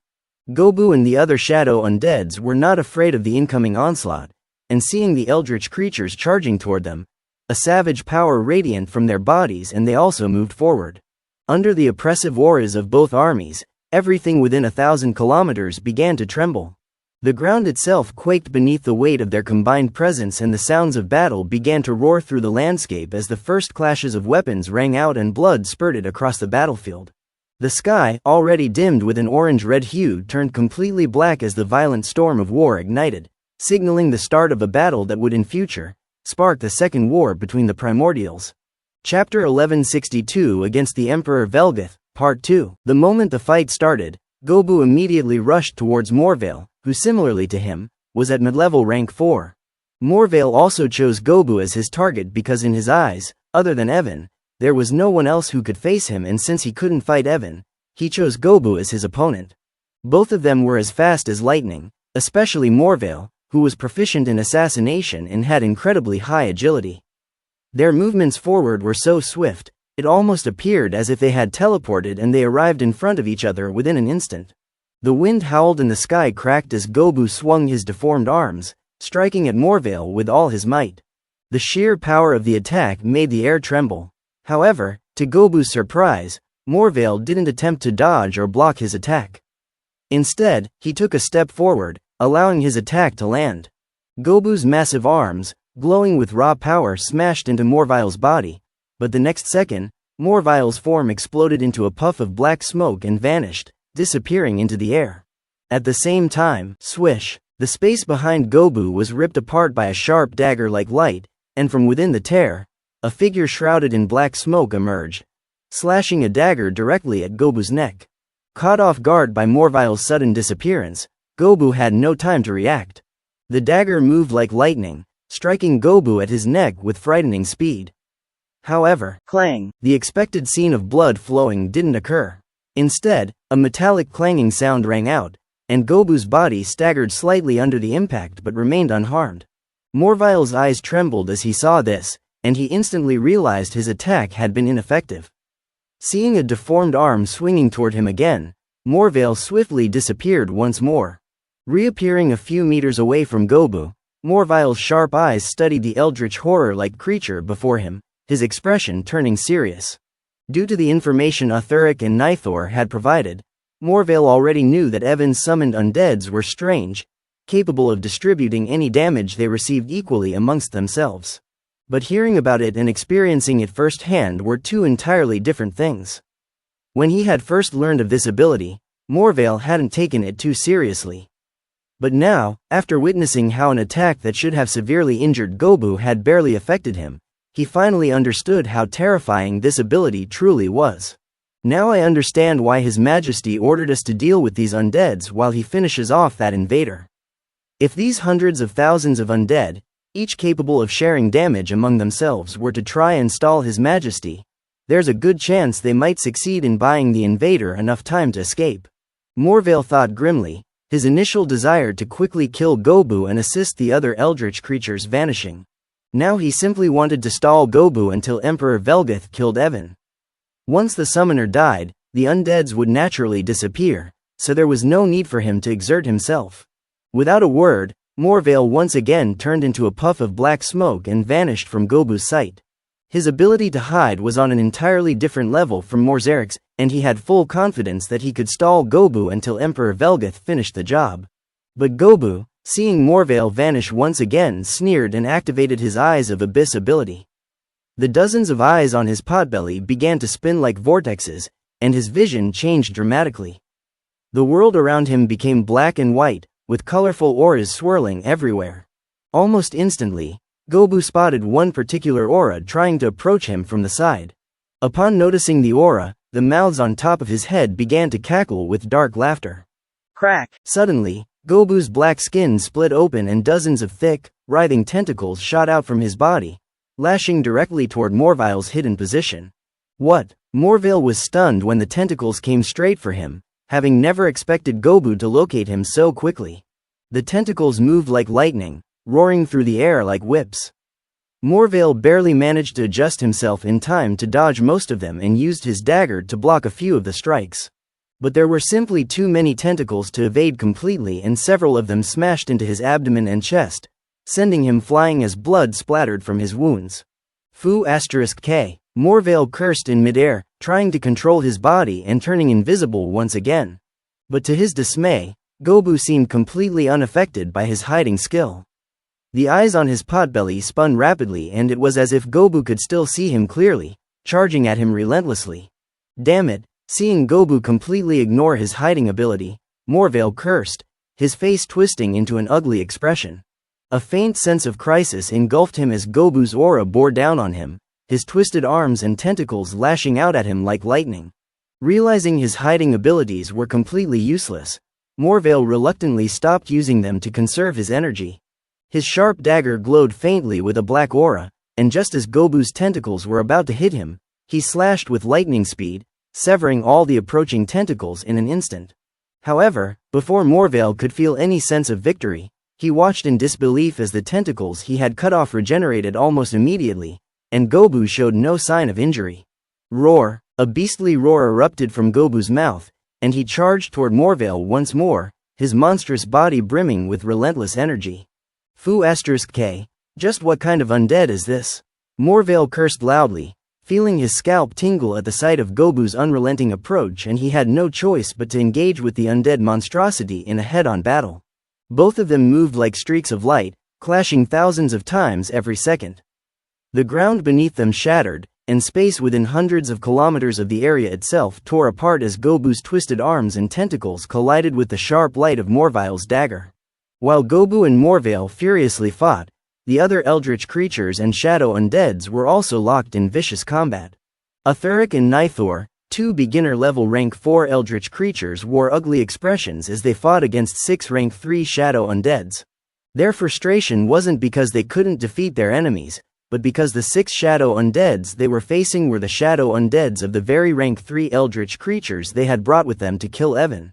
These creatures were their subordinates but now turned against them as twisted shadow undeads, and fighting against the undead versions of those they once commanded filled them with anger. Meanwhile, Albelu, Hannah, Eclipse, Aqua, and the other shadow undeads were also engaged in intense battles. Thanks to Miss Spider's blessing, they managed to hold their ground, even when facing multiple opponents of similar rank. They fought fiercely, their powers unleashed across the chaotic battlefield. Blood lightning crashed from the sky, water dragons rampaged, and black shadows darted through the chaos, occasionally beheading eldritch creatures with ruthless precision. Within mere minutes, the stench of blood permeated the air, turning the atmosphere of the battlefield blood-red. But this phenomenon didn't last long, as the ground itself soon absorbed the flesh and blood of the fallen eldritch creatures, leaving no trace of the carnage behind. Evan and Velgath observed the battlefield from behind, and after watching their armies clash for a few minutes, they turned to look at each other, and in the next moment, both vanished from their positions. Chapter 1163 Against the Emperor Velgath, Part 3. Leaving the battlefield far below, Evan and Velgath appeared high in the sky, their surging auras steering the flowing clouds, disintegrating them bit by bit. Evan's face was deadly serious as he stared at the indifferent Emperor Velgath, who seemed as though he didn't take him seriously at all. Normally, Evan would have sneered at such arrogance, but this time, he held his tongue, knowing that Emperor Velgath had the power to back up his pride. Once in the sky, no words were spoken by either of them. The halberd of destruction in Evan's hand began to glow madly, and his eyes shone under the effect of temporal velocity as he took the initiative to attack. He summoned all the power within his body and took a step forward, instantly appearing right in front of Emperor Velgath, swinging his halberd with devastating force. The power of destruction radiated outward in all directions, obliterating the clouds within a radius of thousands of kilometers as the blade of the halberd came slashing down toward Emperor Velgath. The speed of the attack was as fast as lightning, but despite its ferocity, Velgath's expression remained unchanged, and he simply raised a single finger, cloaked in the law of darkness. Clang! The sound of metal clashing against metal rang out as the blade of the halberd collided with Emperor Velgath's finger, sending shockwaves rippling through the sky. The winds within thousands of kilometers roared into a frenzy, and the entire sky trembled from the impact as the powerful shockwaves spread in all directions, turning the once silent sky into a turbulent storm. Despite the force of the collision, Evan couldn't hide his shock as he looked at Velgath, who had stopped his halberd with just one finger, without even stepping back. "Is that all?" Emperor Velgath asked in an indifferent tone, and with a flick of his finger, the dark energy enveloping his body erupted, striking the halberd. A terrible force surged through Evan's arms and body from the halberd, and he was sent flying backwards at 20 times the speed of sound, spitting out blood in midair. The friction between his armor and the air generated sparks of fire as he crashed down to the ground from thousands of meters high. Boom! A thunderous explosion echoed thousands of kilometers away from the battlefield where the eldritch creatures and shadow undeads were fighting, and a mushroom-shaped dust cloud rose high into the sky as if a nuclear bomb had detonated. Emperor Velgath watched the rising cloud from the sky, his eyes piercing through the thick dust and focusing on the deep crater, thousands of meters in diameter. However, as soon as his gaze locked onto the deep crater, he sensed a sharp, destructive aura rising and his expression shifted. Swish! The dust cloud was suddenly swept away by a streak of black golden light as the halberd of destruction streaked through the sky, hurtling toward Emperor Velgath at an astonishing speed. This time, unlike before, Velgath felt a fatal threat from the halberd as if it could cause him serious harm. Trusting his instincts, Emperor Velgath immediately stepped out of the halberd's path. Although the halberd was as fast as lightning, it wasn't beyond his ability to dodge. This time, unlike before, Velgath felt a fatal threat from the halberd as if it could cause him serious harm. Trusting his instincts, Emperor Velgath immediately stepped out of the halberd's path. Although the halberd was as fast as lightning, it wasn't beyond his ability to dodge.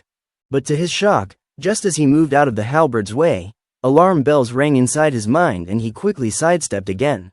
The moment he sidestepped, bang! The deafening crack of a gunshot echoed across the sky as a blood-red bullet brushed past his previous position, barely missing him.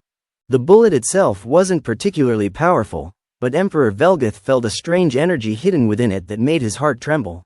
His instincts screamed that even though the bullet's power seemed weak, it could have bypassed his powerful defenses and inflicted serious damage if he had gotten hit by it. Emperor Velgath was still reeling from the bizarre occurrence when warning bells once again rang inside his mind. Feeling the threat, he was about to move away, but before he could, the space just a centimeter away from his chest collapsed, opening a void rift. Swish! From the void, the sharp tip of the black golden halberd emerged and struck him directly in the chest. The power of the law of darkness within Emperor Velgath's body flared to life, instantly covering him in a protective aura. However, whoosh! The halberd's tip completely ignored the defense created by the law of darkness, piercing through Velgath's chest, almost reaching his heart. As the halberd bypassed his defenses so easily, Emperor Velgath's face contorted in disbelief. But as a high-level core evolver, he reacted very quickly and grabbed the halberd before it could destroy his heart, trying to pull it out with tremendous strength. At his level, while he wouldn't die just because of losing his heart, the area near it remained critical for core evolvers, as that's where their cores were located. With his immense strength, it wasn't difficult for Emperor Velgath to pull the halberd free. However, just before he could remove it completely, boom! The tip of the halberd exploded with a surge of destructive energy, unleashing a force that ravaged Velgath's body from the inside. A trickle of blood dripped from the corner of his mouth as he finally succeeded in removing the weapon. After removing the halberd of destruction, Emperor Velgath's eyes glowed with hatred and murderous intent as looked at the void rift before him. Using all of his strength, he pulled the rest of the halberd out from the void space and held it in an iron grip. From the moment Emperor Velgath first dodged the halberd and narrowly evaded the blood-red bullet, to the sudden attack from the void rift, less than 2 seconds had passed. Even for a rank 5 core evolver like Velgath, the rapid sequence of events was so fast that it caught him off guard, almost costing him his heart. After yanking the halberd from the void rift, Velgath's eyes blazed with fury and his gaze shifted towards the deep crater where Evan had crashed. As he looked down from the sky, he saw Evan standing atop the edge of the crater, holding a sleek, black-colored rifle. Evan's face was as pale as a corpse, drained of all color as if he had lost an immense amount of blood. But he was chewing on a blood-red grass, and as he chewed it, the pale shade of his skin gradually returned to a healthier, rosy tone and he let out a quiet sigh. Even with a sneak attack where I put everything on the line, I barely managed to lightly injure him. Evan thought to himself, his eyes narrowing as he glanced at the current state of his active authority. Master of Shadows, authority. By using your authority, Master of Shadows, you can grant absolute effects to all of your skills. During this absolute effect, all of your skills will ignore 100% of the target's defense. Your skills will no longer be restricted by your rank, and the chance of a critical hit will increase by 75%. Once activated, the absolute effect of Master of Shadows lasts for 20 seconds. This authority can only be used once a month and requires World Essence to activate. Chapter 1164 Terrifying Attack and Presence of the Primordial, Part 1. Earlier, when Evan attacked Velgath using the halberd of destruction and was smashed to the ground with just a single finger, it wasn't a reckless attack. The difference between Velgath's rank and his own was colossal, and he knew it would be impossible for him to even scratch Velgath with such a move. But even after knowing this, the reason he attacked Velgath head-on was to trick him into letting his guard down. Although on the surface it seemed as if Emperor Velgath wasn't taking him seriously, Evan knew that someone who had lived for who knows how many thousands of years wouldn't make such an immature mistake as underestimating an opponent. By launching a direct attack, despite the clear disparity in their power, Evan wanted Velgath to believe he was acting impulsively, out of desperation.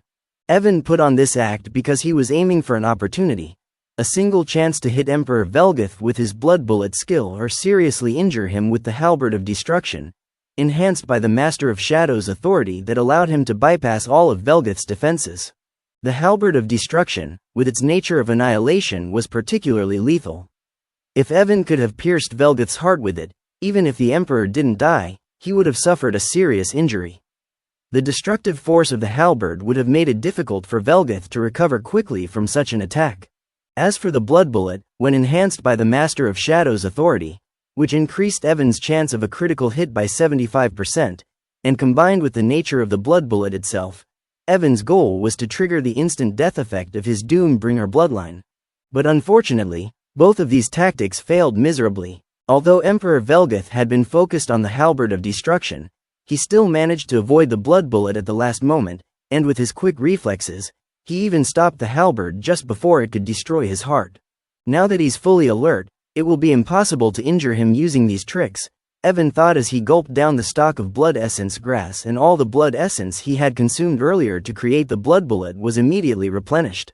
As his blood essence recovered, Evan felt a murderous aura locked onto him, and without using all his strength, it was difficult for him to even move under the pressure of the murderous aura. As Emperor Velgath looked at Evan, the hand with which he was holding the halberd of destruction trembled slightly, and a raging fire of anger burned within his heart. Though it had only been a minor injury, one that had already healed, Velgath was still furious. The thought that he had been injured by someone who had only broken through to rank 3 a few days ago was enough to make his blood boil with anger. "Good, I underestimated you," Emperor Velgath said, his voice cold and calm. "But don't think that just because you succeeded once, you can defeat me. The difference between our ranks isn't something you can bridge with a few cheap tricks."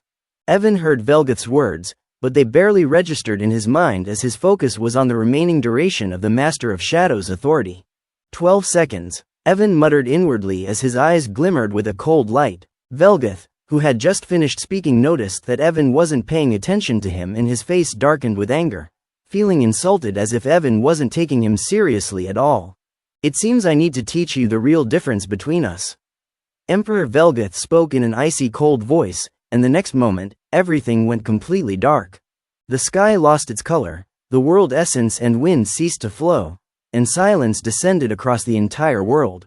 Evan didn't feel anything at first, but soon he realized that all light around him had vanished, plunging him into complete darkness. He couldn't see anything, not even his own hand in front of his face. Then, in the pitch-black void, he realized something far worse. He had lost all of his senses. His eyesight, hearing, and even his sense of touch had all vanished. He couldn't feel pain or anything else. In this darkness, even if someone pulled out his heart, he wouldn't feel anything.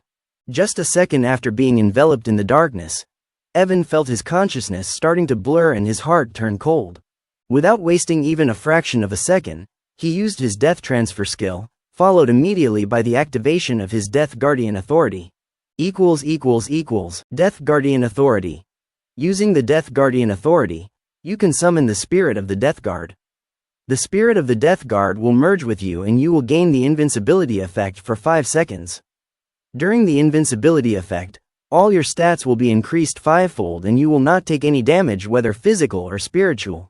Death Guardian authority can be used once every 7 days. The moment the death transfer skill took effect, Evan felt his blurring consciousness instantly clear.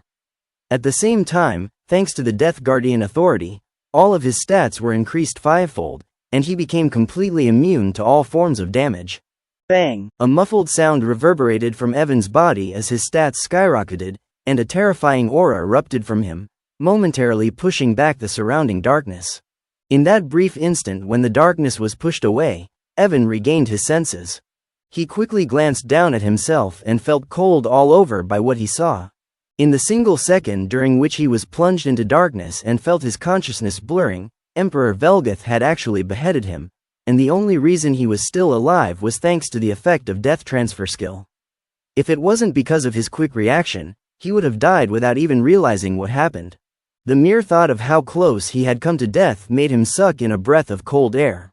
As the darkness retreated slightly in response to his overwhelming aura, Evan spotted Emperor Velgath standing just a few meters away, his eyes wide in shock at Evan's sudden recovery.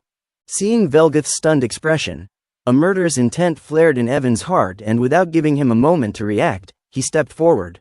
As he stepped forward, all of his strength surged through his legs, up his spine, and into his right hand. He activated the Skyfall skill and instantly consumed 20,000 points of world essence, boosting his strength by another 10,000 points and nearly reaching the 30,000 point mark under the effect of Death Guardian authority. The muscles and blood within Evan's body roared like a wild beast straining against its cage, and an aura of pure annihilation erupted from him. Although he felt like his body was about to explode from the strain of using Skyfall to boost his strength by 10,000 points, Evan didn't care and immediately activated the Power Aura skill, increasing his strength by an additional 10%. Roar! Like the cry of a beast of annihilation, the raw, unfettered power surged into Evan's right hand as he threw a punch at Emperor Velgath, who stood just a meter away from him. The instant Evan threw the punch, the world fell silent. Time seemed to freeze, the laws of reality shattered, and space itself seemed to vanish. Then, a moment later, BOOM, Chapter 1165 Terrifying Attack and Presence of the Primordial, Part 2, Morville, who was fighting against Gobu, suddenly sensed an unfathomable aura from a distance. When he glanced in its direction, he saw that part of the sky was completely pitch black, engulfed in a dark aura that seemed to swallow everything, even the light itself. Seeing the patch of black sky, Morville knew it was the work of Emperor Velgath, so he wasn't surprised by the strange phenomenon. But upon feeling the unfathomable aura that erupted from the darkness, and sensing that it wasn't Emperor Velgath's aura, his heart skipped a beat, and disbelief flashed across his face. Don't tell me it's the aura of that invader? No, it's impossible. He's just a rank 3 core evolver. How can his aura be this powerful? Morville immediately dismissed the absurd thought that came into his mind, but the next second, his mind went blank as he witnessed a scene he would never forget in his life. Not only him, but even the other Eldrich creatures and the shadow undead stopped fighting and looked toward the darkness engulfing the sky. All of them could feel the terrifying force brewing within it. The moment the fighting ceased and all eyes turned to the darkness, it was as if some kind of signal had been triggered. Suddenly, the darkness began churning violently as if a monstrous beast was rampaging within it. A terrifying aura of annihilation suddenly spread over tens of thousands of kilometers, and the next second, boom, a devastating explosion, as if thousands of nuclear bombs had gone off simultaneously, echoed across the Azregoth world. The darkness covering the sky was blown away, and at the same time, a terrifying force in the shape of a fist surged forward like a roaring beast, destroying everything in its path. Whether it was the darkness that had engulfed the sky, the air, the world essence, or the ground thousands of meters below, everything in the path of the fist was annihilated in a straight line. Even the space itself was torn apart, leaving a massive void rift stretching to the horizon in the mid-sky. Morville and the other Eldritch creatures felt chills run down their spines, and their blood turned cold as they looked at the devastation in the distance, stretching across thousands of kilometers. All of them, including the rank 4 Eldritch creatures, knew with certainty that if they were caught in such an attack, they would be wiped out from the face of the world without leaving a trace.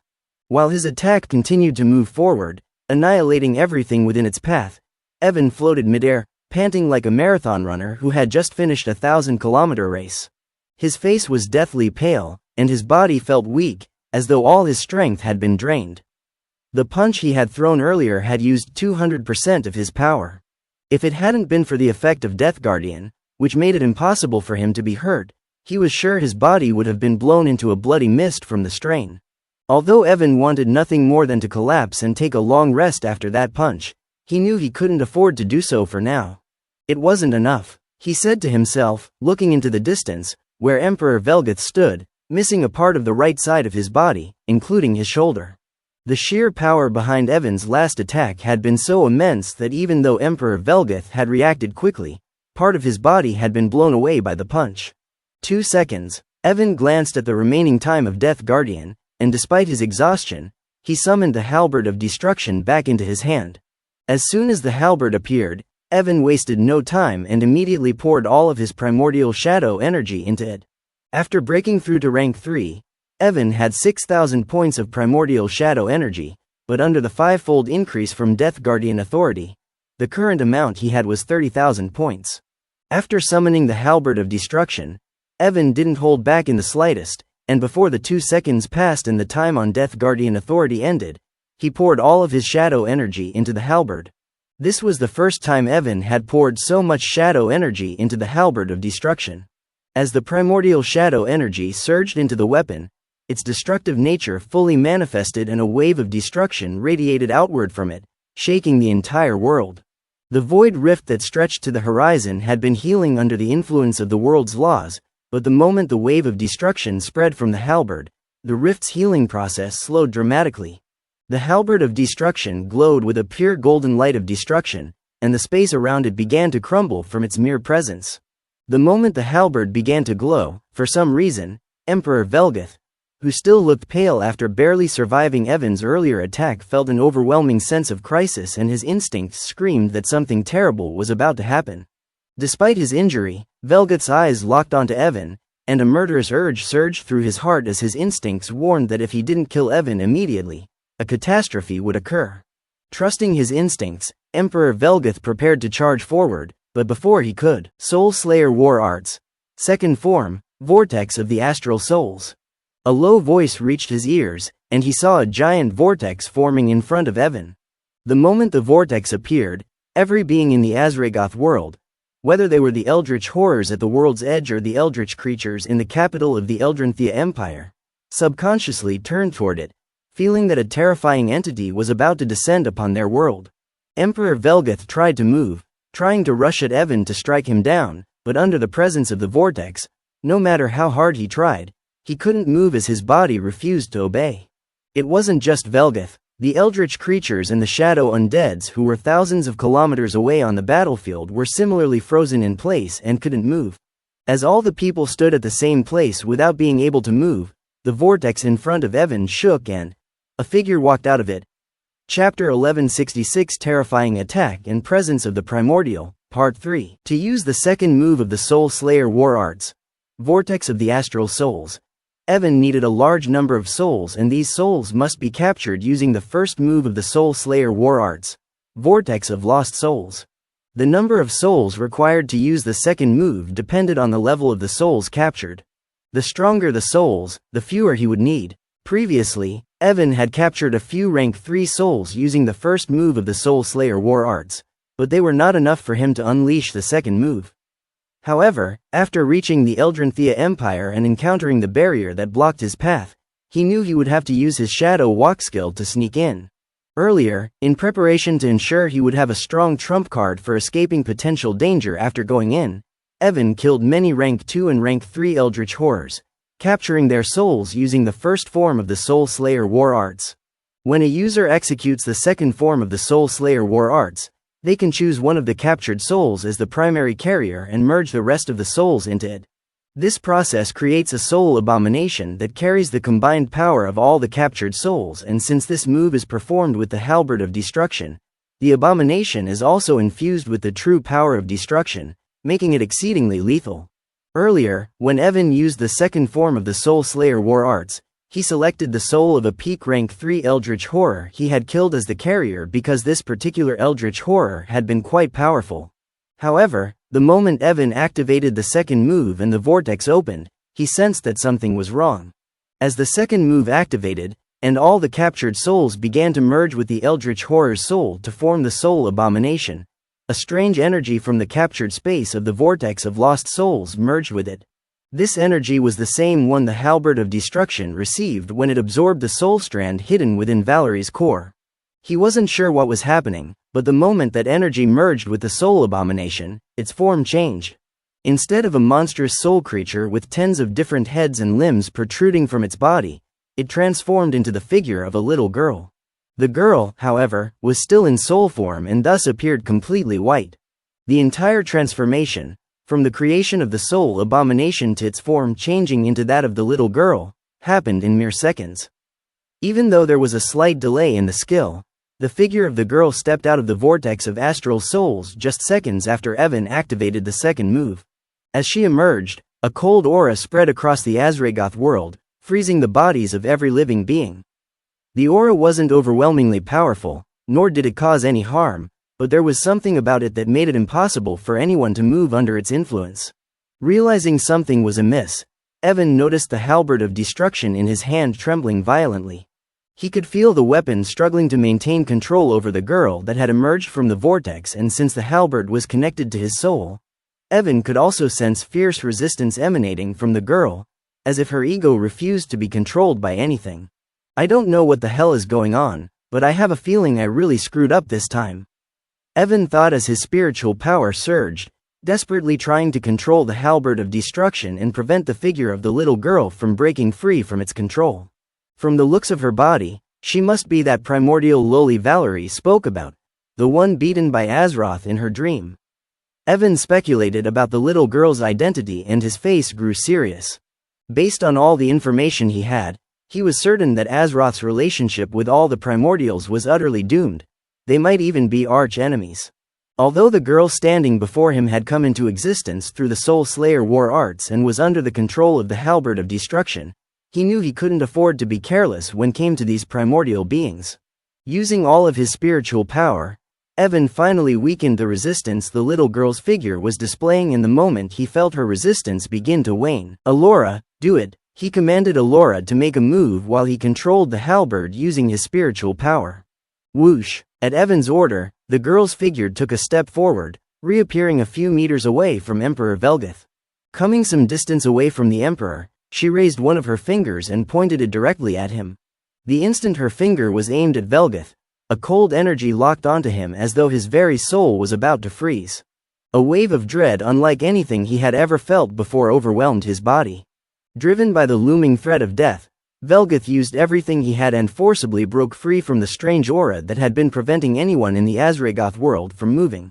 Whoosh! Once free, Emperor Velgath transformed into a streak of black light and fled, speeding away as fast as he could. In just a second, he covered tens of thousands of kilometers.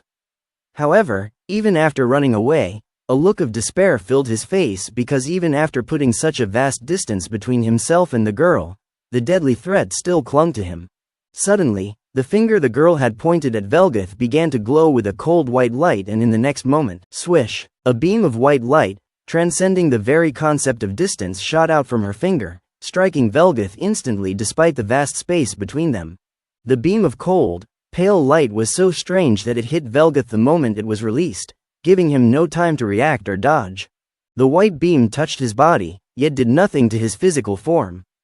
Instead, it sank deep within him, striking his soul. The moment the cold beam pierced his soul, Emperor Velgath, who had been speeding away, suddenly froze in place and began plummeting from the sky. Thud! A dull thudding sound echoed across the world and Emperor Velgath's body crashed to the ground like a frozen puppet.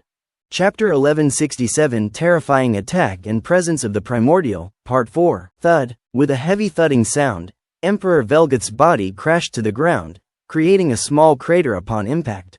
Evan was startled at the sight, and a look of disbelief flashed across his face. Staring at Emperor Velgath, lying motionless in the center of the crater like a puppet whose soul had been frozen, Evan felt as if he were dreaming. His gaze slowly shifted towards the small girl, who was calmly retracting her finger, and his eyes trembled. How is it possible for her to be this powerful?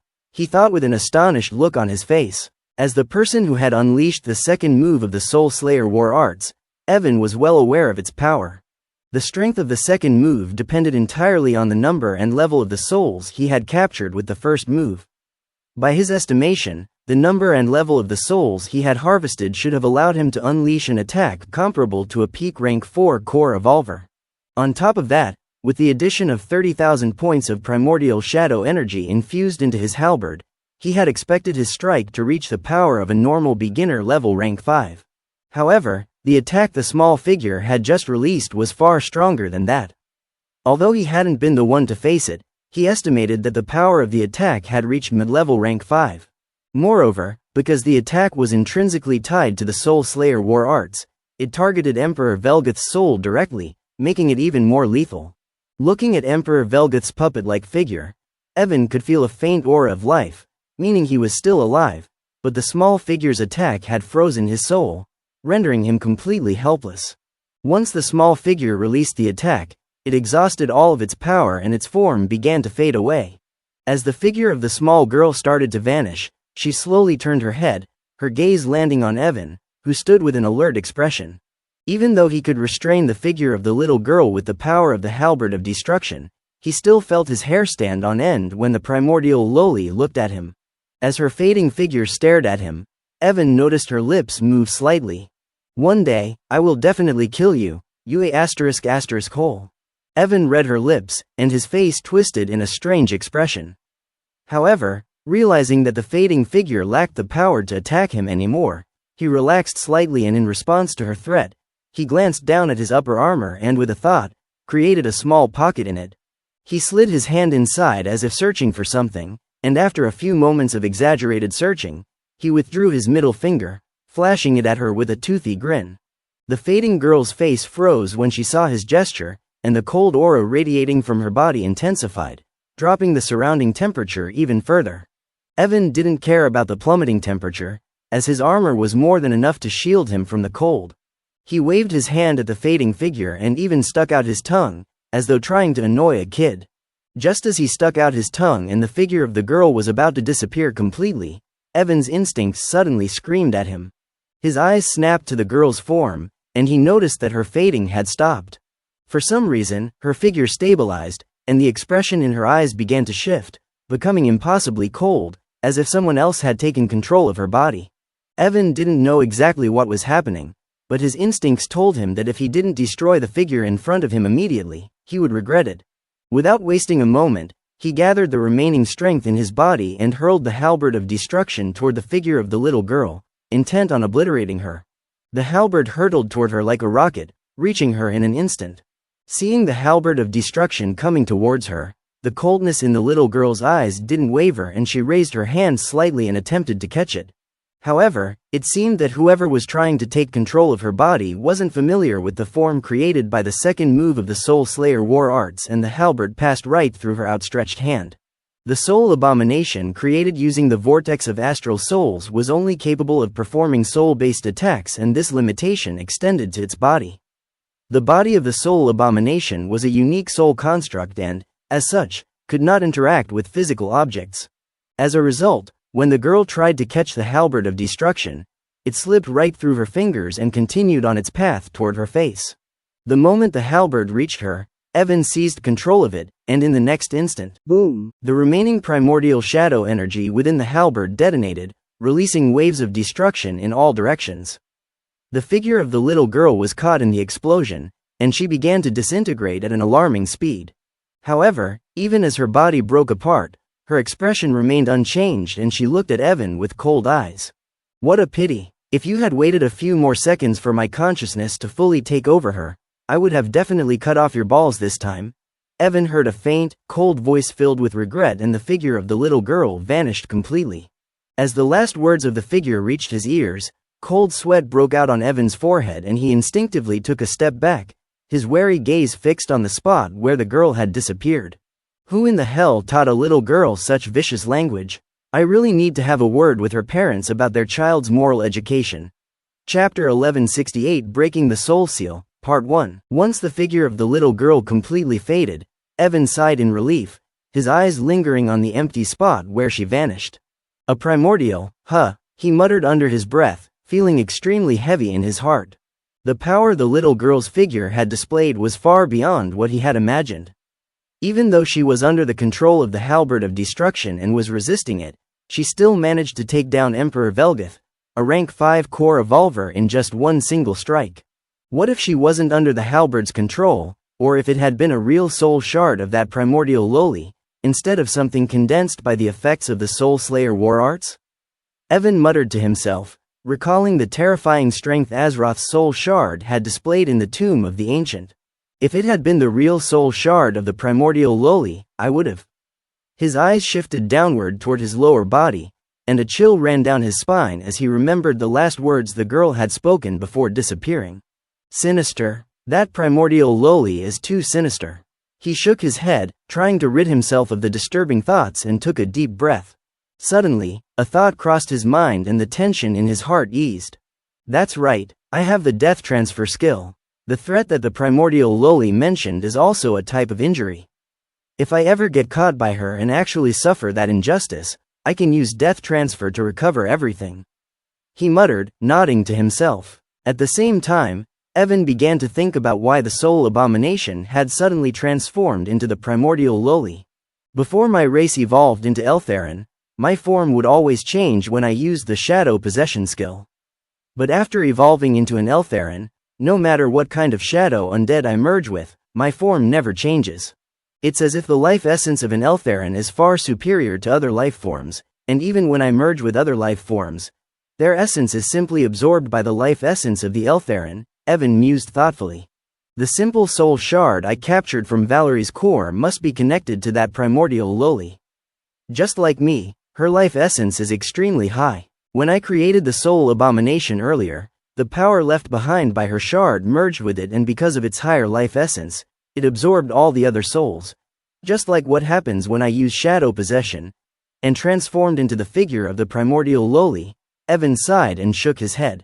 He looked at the halberd in his hand and asked in a serious voice. Alora, all the power from that soul shard was used up in the earlier attack, right? If I use the second form of the Soul Slayer war arts again, the soul abomination won't turn into that lowly again, will it? Evan asked, his tone laced with concern. Don't worry, Father, Alora reassured him. All the souls and energy you captured before have been completely consumed in that attack. There's nothing left. That's good, Evan nodded, letting out a sigh of relief. The last thing he wanted was to face the primordial lowly again before he had significantly strengthened himself. His attention then turned toward Emperor Velgath, and with a single step, he appeared above the fallen emperor's motionless body. Emperor Velgath's eyes were still wide open, frozen in an expression of horror. But even in this state, Evan could detect faint traces of life aura coming from him, indicating that he was still alive. Evan used his spiritual senses to scan Velgath's body and discovered that his soul was encased in a layer of ice, and when his spiritual senses came too close to the icy layer, he felt an intensely chilling aura and quickly withdrew his spiritual senses. Damn, if I had touched that layer of ice with my spiritual senses, it could have frozen my soul as well. He muttered, a shocked look crossing his face, and he wisely refrained from further attempts to examine Emperor Velgath's soul with his spiritual senses. However, in that brief moment when he had observed Velgath's soul, Evan realized that the reason Emperor Velgath was still alive wasn't due to his own strength or any resistance to the attack. The real reason Velgath remained alive was because a powerful force was shielding his soul, keeping him from dying, and Evan was very familiar with that power. The power of Azregoth world, he muttered, his eyes narrowing as he gazed down at Emperor Velgath. Morzarok told me that Velgath had refined the core of this world. That's how he controls Azregoth. It must be the power of that core that's protecting him from dying after taking such an attack. As Evan stared at Emperor Velgath's body with a thoughtful expression, he suddenly sensed something, and without hesitation, placed the tip of the halberd of destruction right against Velgath's neck. Come out, or I'll chop off his head, Evan said coldly, his gaze shifting to a spot some distance away from the Emperor's body. However, despite his warning, nothing happened. Evan's eyes narrowed when he saw this, and a dangerous glint flickered in them. It seems you think too highly of your hiding ability, he said with a sneer on his face, and the next second, pressed the tip of the halberd further, plunging it slightly into Emperor Velgath's neck. Wait. The moment the tip of the halberd broke through Velgath's skin and blood began to flow, an anxious voice called out from not far away, and Morville's figure suddenly appeared there. Evan looked at Morville with cold eyes and signaled for him to move back. Morville didn't dare to defy Evan's order and quickly backed away, fearful that Evan might actually decapitate Emperor Velgath if he didn't comply. As Morville retreated, Gobu and the other shadow undeads also arrived there and rushed forward to guard Evan, positioning themselves between him and the army of Eldrich creatures, creating a barricade to stop them from approaching Velgath's body. Evan observed the thousands of Eldrich creatures who stood alongside Morville and fell into deep thought. What should I do with them? He wondered to himself, his gaze shifting back to Emperor Velgath's body. Should I kill them all, including Emperor Velgath? Or should I? Chapter 1169, Breaking the Soul Seal, Part 2. Morville and the other Eldritch creatures stood a few kilometers away from Evan and his shadow undeads, looking at them with grave looks on their faces. Emperor Velgath had brought nearly 100,000 soldiers with him, but during the earlier fight, around 10,000 of them died, leaving behind about 90,000 Eldritch creatures. Evan looked back and forth between Emperor Velgath and the army of Eldritch creatures, pondering how to handle the situation. From the slowly rising life force of Emperor Velgath, Evan could tell that the power of the Azregoth world was gradually healing his soul, and at most, in one day, Velgath's frozen soul would recover. He could kill Emperor Velgath outright to avoid the issue of his recovery, but before killing him, Evan wanted to get all the information from Velgath. Recalling the earlier event when he used the Soul Slayer war arts and what Emperor Velgath had mentioned before the battle began, Evan was desperate to know who want to capture him alive. I can severely injure him by chopping most of his body before he wakes up, but who knows what kind of trick a rank 5 core evolver will have up his sleeve. If anything goes wrong, he might escape, and my life will be in serious danger. Evan thought inwardly and sighed. If only Anastasia were here. I could have asked her to use the same curse she used on Leopold to turn this Velgath into a slave as well. Then I could have gotten all the information I needed, Evan murmured to himself, and after pondering for a long while, he took a deep breath and glanced at Gobu and the other shadow undeads. I need to recover my energy. If those people try anything sneaky, immediately chop this guy into 1,000,000 pieces, he said, pointing at Emperor Velgath. Evan's voice was very loud, and Morville and the other Eldrich creatures also heard him. Hearing him speak so casually about chopping their emperor as if he were some vegetable made their faces contort with anger, and they gritted their teeth. Evan felt the surge of rage radiating from the Eldritch creatures, but he didn't care about them. He sat down among his shadow undeads, closed his eyes, and let his consciousness sink deep within his soul, where the soul seals were placed. Looking at the soul seals on his soul, Evan recalled Azroth's advice and decided to break one of the seals from the top. Now that his spiritual power was on par with that of a rank 4 core evolver, the moment he began to attack the seal, his soul power surged like a tidal wave, instantly forming cracks in the seal he was targeting. In just a few seconds, the entire soul seal was covered in cracks, and with one final push, bang, the seal shattered, and a torrent of memories flooded into Evan's mind. Evan groaned as the flood of memories rushed into his brain, causing him a sharp stabbing headache. Evan couldn't help but frown at the intense headache and felt something was not right.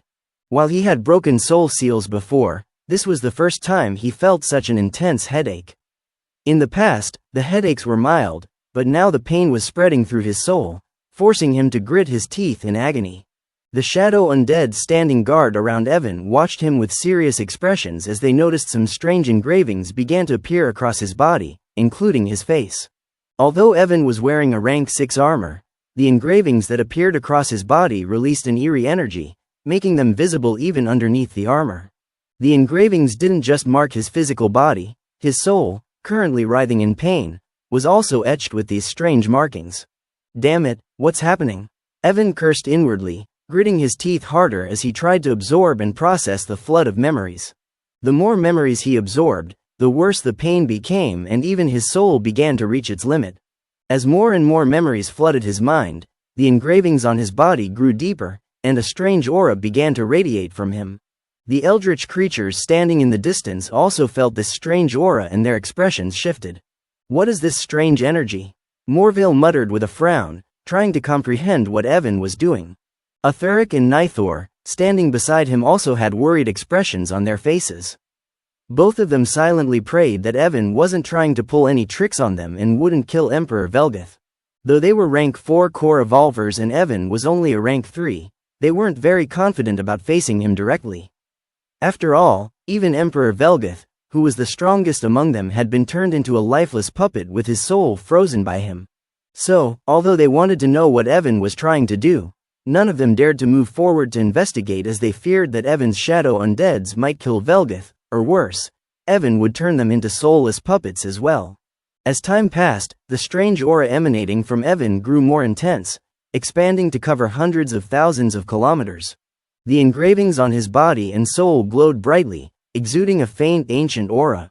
Evan's entire body was drenched in cold sweat, and he gritted his teeth, struggling to endure the searing pain in his soul and the pounding headache.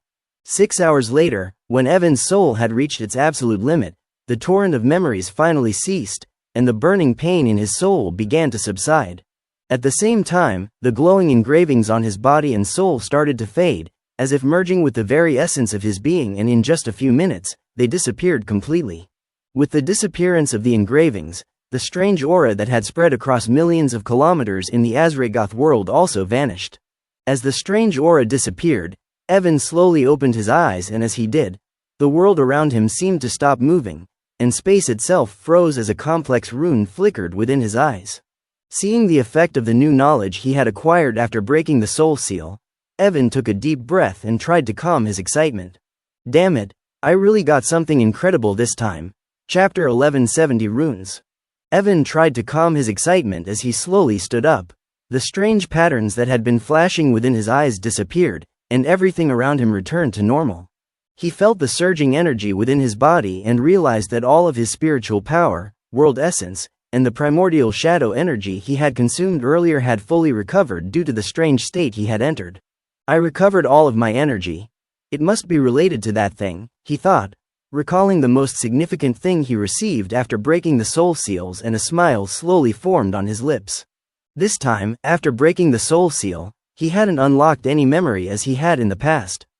Instead, he received knowledge about a certain subject, runes, and the knowledge of the runes he had gained wasn't ordinary. In addition to learning about common runes, he had received knowledge of 2 primordial runes. Only after breaking the soul seal and receiving the knowledge about primordial runes did Evan understand how rare and precious they are. According to the information he absorbed, only 1 primordial rune of a particular type can exist in the entire universe. For instance, the rune of evolution that Evan possesses is also a primordial rune. Now that it is in Evan's possession, no one else in the entire universe can use it. Even if someone managed to draw the rune of evolution, it would be meaningless because this rune had already bonded with him. The only way for someone else to gain access to rune of evolution is to kill Evan and take its ownership from him. The strange engravings that had appeared on Evan's body earlier were, in fact, kind of ownership marks. By breaking the soul seal, he had gained the knowledge of 2 primordial runes. Since no one else in the universe has knowledge of these 2 specific runes, the moment Evan learned how to draw them, they automatically chose him as their owner. The engravings that had appeared on his body were the mark of this ownership. Now, even if someone somehow learned how to draw those 2 primordial runes, they wouldn't be able to use them because Evan had acquired them first, and only one person could hold ownership of any given primordial rune. After sorting through all of this newfound knowledge, Evan turned his gaze toward Emperor Velgath, who was still lying motionless on the ground like a lifeless corpse. Although the Emperor had regained some strength over the last few hours, he was still far from full recovery, which meant he wasn't a threat to Evan for the time being. I was wondering what to do with this guy, but after learning the runes, Evan muttered as he walked closer to Velgath's body. In the vast knowledge of the runes he had just received, there were several runes that he could use to restrain the Emperor, including one of the primordial runes, the rune of sealing. While Evan wasn't powerful enough to draw a complete rune of sealing yet, it wasn't necessary to use the full rune to restrain Emperor Velgath. As a rank 5 core evolver, Velgath wasn't strong enough to require the full power of the primordial rune. Just a few strokes of the rune of sealing would be enough to seal away all of his abilities. Of course, the only reason Evan was confident this would work was that Emperor Velgath was currently unconscious and unable to resist. If Velgath had been awake, Evan wouldn't have stood a chance of successfully using the rune of sealing on him. Standing before Velgath, Evan didn't waste any time and focused all of his spiritual power on the tip of his finger.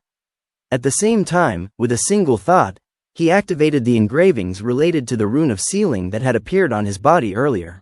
As he activated the engravings, the intricate patterns that had disappeared reappeared across his skin, glowing faintly with an ancient, mysterious energy. The spiritual power he had gathered at his fingertip flared with a sky-blue light, humming with primordial strength. With the knowledge of the rune of sealing surging in his mind, Evan crouched down beside Emperor Velgath, his eyes narrowing as he moved his finger right above Emperor Velgath's chest, where his heart was located. As Evan moved his finger, the light blue spiritual energy at his fingertip flared brighter, and a rune began to take shape in the air. The primordial rune of sealing required 506 intricate patterns in total, each demanding immense focus and power. After forming just 6 of those patterns, Evan already felt a significant drain on his strength, and more than half of his spiritual energy was consumed as the beads of sweat began to drip from his forehead. The weight of forging a primordial rune was beyond his imagination, making him realize the immense effort required for such power. When he moved his finger again to trace the 7th pattern, he instantly felt another 20% of his spiritual energy slip away. Yet, as soon as the 7th pattern connected with the previous 6, an overwhelming sealing force erupted from the nascent rune. Primordial runes are one of the most powerful runes in existence, and the rune of sealing Evan was drawing has the potential to seal the entire universe if fully realized. Even though he had only completed a fragment of the rune of sealing, the sheer force it released was staggering. For a fleeting moment, time itself seemed to halt in the area affected by the rune, as if the flow of reality had been momentarily restrained by its power. However, because this was only a small part of the complete rune, Time resumed its course a second later, the ripple of unnatural stillness vanishing as quickly as it had appeared. Evan's eyes narrowed as he examined the 7 completed patterns in front of him and briefly considered pushing forward and drawing the 8th, but the moment he thought of drawing the 8th pattern, an instinctive warning shot through his mind, forcing him to stop. If I try to draw the 8th pattern, my soul will be sucked dry, he thought, panting slightly as he wiped the sweat from his brow and decided to stop there. Although this is only a small part of the full rune of sealing, it's more than enough to suppress Emperor Velgath's powers until I get the answers I need from him, he mused, feeling the terrifying sealing force coming from the rune in front of him. With a focused thought, he controlled the 7-pattern fragment of the rune of sealing, pushing it downward, guiding it toward Emperor Velgath's chest, where his core was located. The moment the rune made contact with Velgath's chest, it sank into his flesh, vanishing from sight. The moment the rune sank into his body, a powerful sealing force erupted within the Emperor's body, spreading through his veins like an invisible snake, locking away his strength. At the same time, some black chains emerged from the void, binding Velgath's flesh and turning his powerful body into that of an ordinary person, vulnerable even to simple bullets. Subscribe for more.